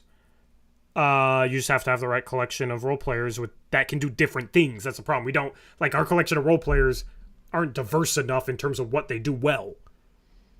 Mm-hmm. That's the problem. So in that, we don't have enough shooting in that regard, and we don't have a point of attack defender. So that's the thing is, this is where Cronin, if he goes out and addresses that and gets the right, role player or two, then we could be talking about contention, and this will, being 11-10 on November 29th, will be an absolute afterthought in February, right? Yep. But his hands might be tied due to trying to duck the tax, and maybe he doesn't have the assets, but that's kind of his own fault, right? So if he doesn't get anything done, unless this team is playing really, really well, then I have a problem with it. Well, too, it's going to be interesting to see if he trades guys like, obviously, Chauncey still believes in Justice Winslow and Josh Hart and stuff like that. So, it'll be interesting to see if they're willing to move those guys even. Does Chauncey still... I mean, he plays Justice like he trusts him, but yeah. Is there... That's the only thing I have to go on. If he keeps playing like this, man, in February, is he still going to trust him? I think he does. I don't know. I mean, but yeah, that's... If it's not translating to... If we have three guys playing at an all-star level, one guy at a superstar level, and then the other two guys can bounce up to superstar level occasionally, then... But we're still not, that good. Yeah. I mean, then what's the issue then, Chauncey? Is it you then? What is it? Because in the NBA right now, I think we have the top, in terms of our top three, sure, they're not as good as, Giannis or whatever, but, I'd put Grant up against any number three in the league. What number threes are better than Jeremy Grant offensively? Russell Westbrook. Can you think of one?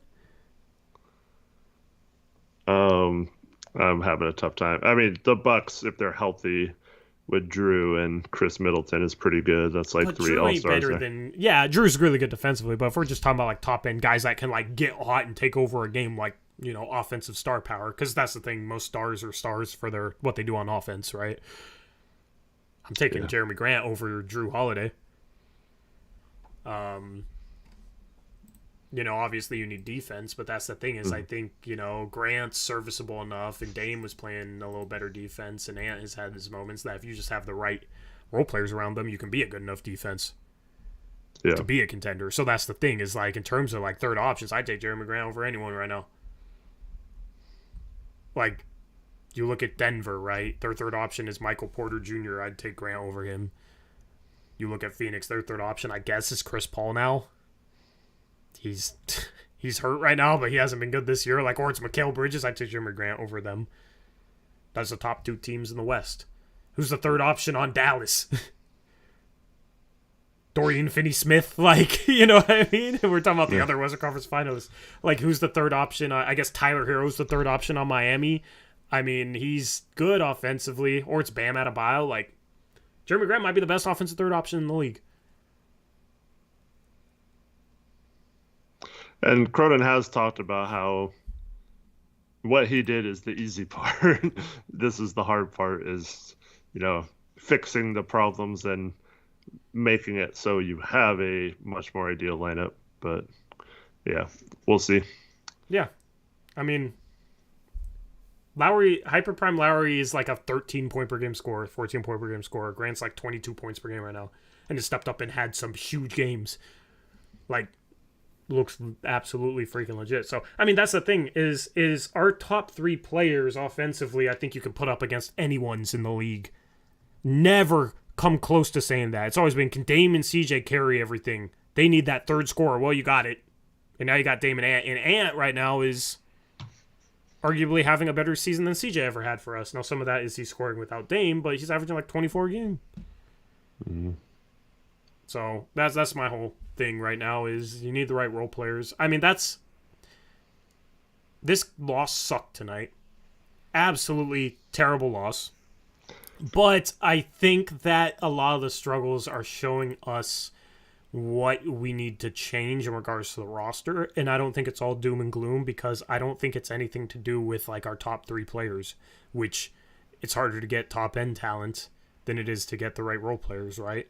Mm-hmm. So I don't think it's, the sky's falling or it's doom and gloom. Big picture, I think this team and this organization is in a fine place, even if we have to wait till next year, which I don't want to, but, the pick conveys, hopefully, and then we have all our future first next offseason, right? And then you go try and make a play, and maybe that's when we go into the tax, that's the thing.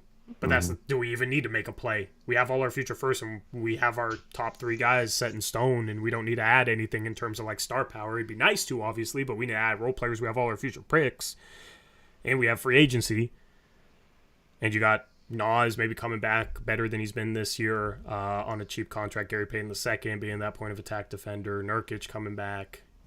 Josh Hart coming back probably. You're close.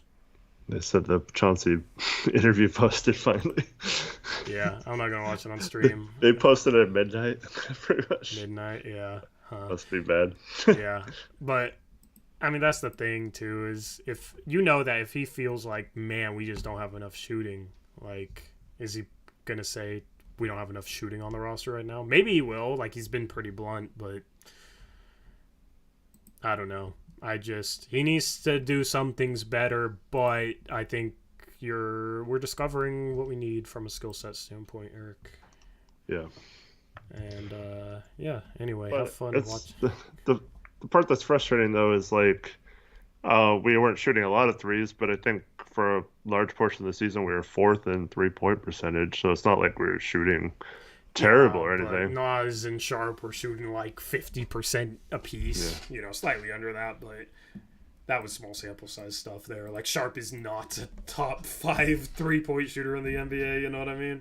And a lot of times when he is open, he's not shooting because he wants to drive and dunk on someone.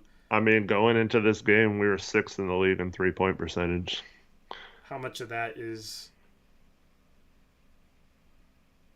those guys' hot shooting starts and then Grant being absolutely insane from 3 and Nurkic shooting like 48% going into this game from 3? I'm just saying it's not sustainable, You can explain it, yeah, sure, but I'm just saying it's still at 37.6%. I don't know what we shot tonight from 3, but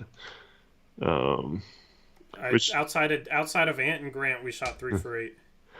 Yeah, the problem is like outside of our top 3 guys, they don't shoot many, we shot 48.6 from 3 tonight. So yeah, it's but those guys were 14 for 27, which is about 50%. Yeah. Those 2 guys. Mm-hmm. So I'm just saying, like, we're still hitting a high percentage despite the spacing issues. Yeah. We're 25th in in totality, offense wasn't what lost us the game tonight. We had 112 points. You got to be able to hold the Clippers without their stars to less than that, and they didn't. But, like, you still have some offensive problems on this team. Mm-hmm. And I think they rear their head in crunch time. Like, that's when these problems would rear their head. And we had 17 in the 4th quarter. And this isn't the first time where in crunch time, we've had guys that have been going off, but without Dame, it's just like we can't do anything in crunch time. And there's guys on the court that you don't have to respect But as scorers. but when guys were healthy and fresh and not at the end of this long month, we were great in crunch time, though. When we had Dame? I mean, what specific games? Like, there's been a couple of games. Yeah, a couple. But I think you're seeing that's just a couple of games. I think you're starting to have enough of a sample size to determine. I mean, against Memphis, we were down big in the fourth quarter. It came all the way back in crunch time. Yeah, but how did we come back? Well, we didn't have Dame that game. Yeah, Ant popped off from 3. But I'm saying we've seen them before they got gassed have enough energy to finish games. So I'm saying. Yeah, it has to be like Ant or Grant popping off. Yeah, but that goes back to the whole minutes and being tired and stuff. I don't know. What do you mean? I'm saying, like, if they weren't as tired, maybe they could still pop off at the end of games and it wouldn't matter. Yeah, well, I mean, Grant fouled out, which hurt, but also it's like if he had Grant on the court, it might have been easier for Ant. But the problem is I mean, in this game, Grant fouls out. They start pressing Ant on the perimeter, not letting him go off for 3. They start trapping him because there's too many guys on the court that you don't really have to respect offensively, so they start trapping him and just packing the paint behind that. And then, I mean, he wasn't able to get off from 3, like, down the stretch. So he has to drive, and then the paint is packed. Like, I don't think it was a fatigue thing. It was like the first block clip I showed you is just like, what does Ant do in that situation? He couldn't shoot the 3. He was being pressured. So he's able to get by the guy pressuring him because it's easier to drive when you're getting pressure. But the problem is when you can pack the paint behind that, you're able to play more pressure defense on the perimeter because it doesn't matter if you get burnt. Mm-hmm. So, we'll continue to I'll continue to look at things from that perspective and try and, see if anything changes in that regard or, but I think that's what we have to look for the next 20 games or so until we get closer to the trade deadline or until we get Dame back or GP2 back. And how does that look with those guys back? And how does it look with Jabari Walker should be a thing, but who knows if Chauncey will give him a true chance. Mm-hmm. So, I don't know. But that's the thing, guys. Like, I had a meltdown, Eric. Watching this game, I was so mad. I was so mad. Then I, take 15, 20 minutes to finish the thumbnail, go live with the stream. The thing is, since I do a bunch of creative stuff for the thumbnails now, it gives me a little bit more time to, think about the game before I go live and, center myself. And I just keep coming back to, well, we're going to find out one way or the other what this team needs. I mean, it's not like we're screwed from a roster standpoint at all. Mm-hmm. I mean, guys, yeah, this loss sucks, but big picture, we got 3 guys that are scoring over 20 points per game. We got a loyal superstar. We got one of our 3 guys scoring more than 20 points per game is at a power forward spot. One of the 3 guys scoring over 20 points per game, he's averaging 24, and he's 23 years old. You know how many franchises that maybe are even better than us in the standings right now would love to have that complement of guys because you just surround them with the right role players. That's how you get a contender. We're not screwed at all. We're not in a terrible spot at all. We're completely fine. Big picture wise, we're completely fine. The problem is that this isn't a perfect team, and the problems we have right now are rearing their heads and resulting in some ugly basketball right now. Mm-hmm. But I mean, big picture, just take a step back and look at it in that way, and you'll feel a lot better about some of the things going on right now. I'll never be happy with a loss, but we're going to figure it's a journey. It's a marathon. We're going to figure out what's wrong. This front office will hopefully figure out what's wrong and make the moves to fix that from a roster standpoint. Hopefully Chauncey will learn some things. This team has the potential to contend at the end of the year. Maybe they don't, but I still feel more bullish on this team's potential to contend this season than I ever have in any other season, even after this loss. So it's just part of the journey. We'll find out one way or the other. It'll be interesting to see what happens. Hopefully get Dame back next week. Yep. Get Dame back. Hopefully he's back to old Dame. without Dame to start the season, we probably lose some games like this, and it's, looks like this, right? That's the thing. When you have Dame, it can mask a lot of issues offensively. And, guys won't have to play as heavy a minutes. Guys might be a little bit fresher defensively. And, having Keon would even help right now in that regard. So, yeah, it sucks right now, but we'll figure it out.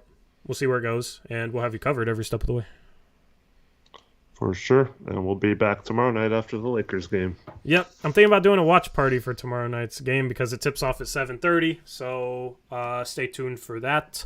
Working on automating graphics. Once I have graphics automated, I'll be able to do like this graphics package, and the stats that are normally at the top in the post game should be able to update live. And then we should, like, at halftime be able to go to player cards and have like their halftime stats. That's the goal. That would be pretty cool for watch party streams. And then we could obviously like look at scores at halftime. Like it could be like a true watch party stream. So definitely stay tuned for that. We're doing more of that this year. One of the reasons we're doing more of that is because we have Bet Online on board. So definitely go check them out if you want to, and use promo code BELIEVE, BLEAV, for 50% rewards. Have some fun in this miserable stretch. Maybe win some money. I don't know, but. Anyway, Eric, did you win your rec league game, by the way? Did you win your rec league championship? Freaking lost. How did that game go? Give me the quick synopsis from that. Well, we had both, for some reason, they couldn't get the gym past this week, so we had to play both the semifinals and the championship tonight. And we got the number 2 seed in our league. There's 3 good teams in our league. And so we had a battle in the semifinals while the other team kind of just like cakewalked. So we won a really tough, hard-fought game in the semifinals. And honestly, I'm 43 years old and had to play pretty much the whole game of both games because I'm our only big man. So I was pretty gassed by the end of the second game, and we just ran out of energy at the end and couldn't get the job done. And they had a guy who just got on fire and was hitting crazy threes, and we unfortunately didn't do a good job of defending him.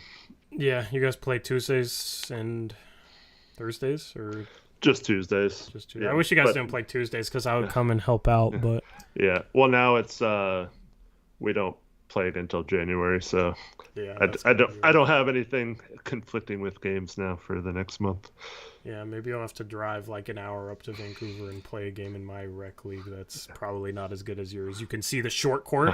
You diss on the shorter court, like half court is closer to the 3-point line. It's not like, too messed up, but it's shorter, and you've dissed it before, but I feel like you probably would have liked that. No, I would like it, but I don't know.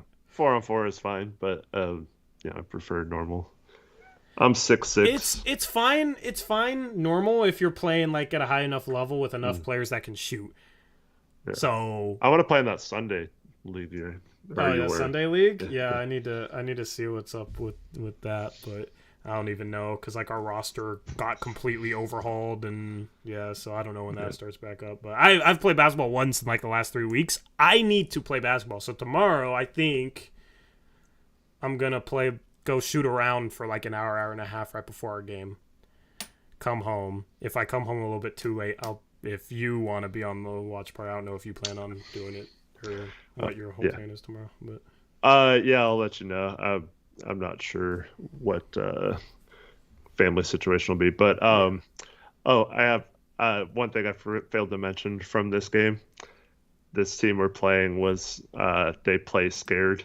They were playing a terrible team before us, and they started holding the ball with like 6 minutes left, just hoping to run the timeout with like a 4-point lead. That's annoying. And they started doing it from they scored. They were up like 2-0 and started holding the ball like with 20 minutes left in the first half. It was so annoying. And then they started like 9 minutes left in the second half. They just stopped even like trying to drive. They were just holding the ball at half court until we came out on them. Dude, screw that. It's rec league. That's so. Were you lame. Talking? Yeah. I mean, okay, good. I would have talked a lot. Yeah. Mess. Yeah. because we don't cuss. That's the word I'm gonna use. Yep. But congrats to them. They won playing like like scared. 4-on-4 isn't 5-on-5, but a little shorter court for you, so you don't have to run so far from block to block. And then we have a 20-second shot clock. Oh, you do? Nice. Yeah, we have a 20-second shot clock. So and they keep track of stats. So 20-minute halves, clock stops in the final 2 minutes of each half, and you can put up some pretty impressive statistical performances in 4-on-4 with the 20-second shot clock. Yeah. I hope they. I don't know how they do this because we played a really nice gym, but it's an elementary school. So Oregon's adopting a shot clock, I think, starting next year for high school. So I hope they have time. I hope they have high school rules because, there was. Fortunately, we always beat this team and got up early, but there was a team back when I played in high school that would literally just hold the ball. They would run the 3-man weave like up top, and just try to run out quarters, and they'd win games like 16-14 and stuff. Who wants to play like that? Well, what's funny is since I went to high school up in Washington, our high school was rumored to be the reason why a shot clock got put in Washington State back in 2009. So prior to Tori, they did that same crap. My high school finished second. We beat Rainier Beach back when they had Terrence Williams. You remember him? He played at Louisville, and we beat Rainier Beach by just taking the ball out of the air, waiting for them to overplay them, backdoor cutting. We would hold the ball for a minute to 2 minutes until they would overplay them. We backdoor cut them, and we beat them 37-35 or something like that. I don't know, super low scoring, right? And then we lost in the state championship game to Peyton Siva. And his team. It was Franklin or something. The next year they put in the shot clock. It was rumored because we got it done holding the air out of the ball, that they put in a shot clock. My coach was synonymous for just taking the air out of the ball and running things super slow. What's funny is my junior season, we played in the Les Schwab Invitational, which is in Clackamas or wherever it was, big time tournament. Aaron Gordon was in that tournament. Hillsboro, yeah. Les Schwab Invitational, if you guys don't know what it is. That's in my neck of the woods. Yeah, big high school tournament in the Portland area. Bronny coming this year. Bronny's playing in it this year, so I'll have to go. That's a month from now. Yeah, so Kevin Durant's played in it. Aaron Gordon played in it the year I was there. And Chris Jenkins, the guy who won the national championship for Villanova, was in it too. So we played Jefferson in the Consolation Championship game. Jefferson High School, which is a team that we had played before in summer ball, and they just run and gun, right? Mm-hmm. We decided to play everybody on the roster at least 3-4 minutes. All of our end of the bench guys had the game of their lives, played well, right? We were down 4 or 5 points with 4 minutes left, and Jefferson went 4 corners against us and took the air out of the ball against us. It was so ironic.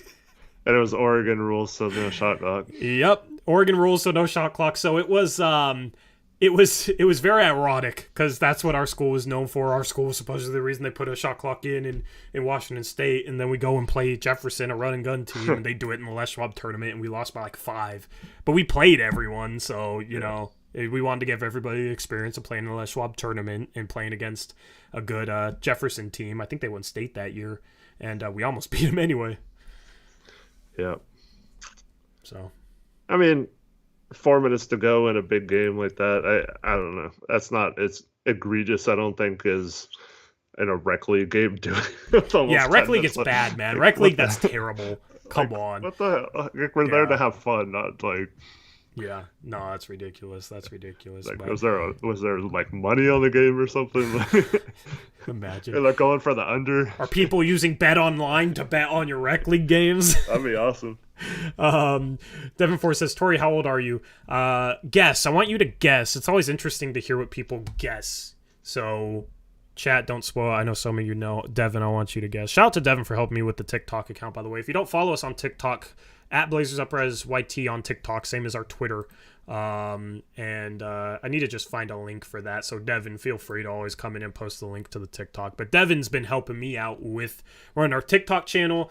Uploaded a couple shorts today. Gonna try and do some more short form content because it's generally easy and we can do clips that way, and maybe it can help us grow on TikTok and bring some of the TikTok viewers over to YouTube. That's kind of the goal, helping us grow. But at the very least, just giving you guys, like the best clips from a stream or something. So want to do a couple a day. So shout out to Devin for helping me with that. Devin said my guess is 32, by the way. Well, Devin, you're fired from the TikTok. No, I'm just kidding. I am 26. Sorry, still a youngin'. 26. Today is officially my half birthday, by the way. I'm officially 26 and a half as of 22 minutes ago. Because my birthday is May 30th. You know who else's birthday is May 30th? The GOAT. Michael Jordan? No, Shaden Sharp. Oh. So, people born on that day are just born different, Anyway. Justin says, I thought you were 45. No, that's me. I'm 43. Yeah, Eric's 43. He just said he was 43. Nah, Justin's trolling. I don't look 45, man. If I shaved, I would look 20.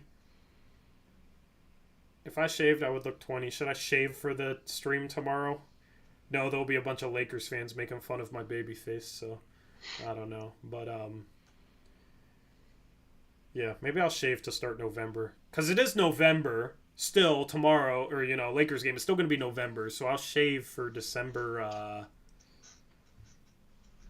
1st. I'll shave. Clean shaven. And I'll get a haircut. All right.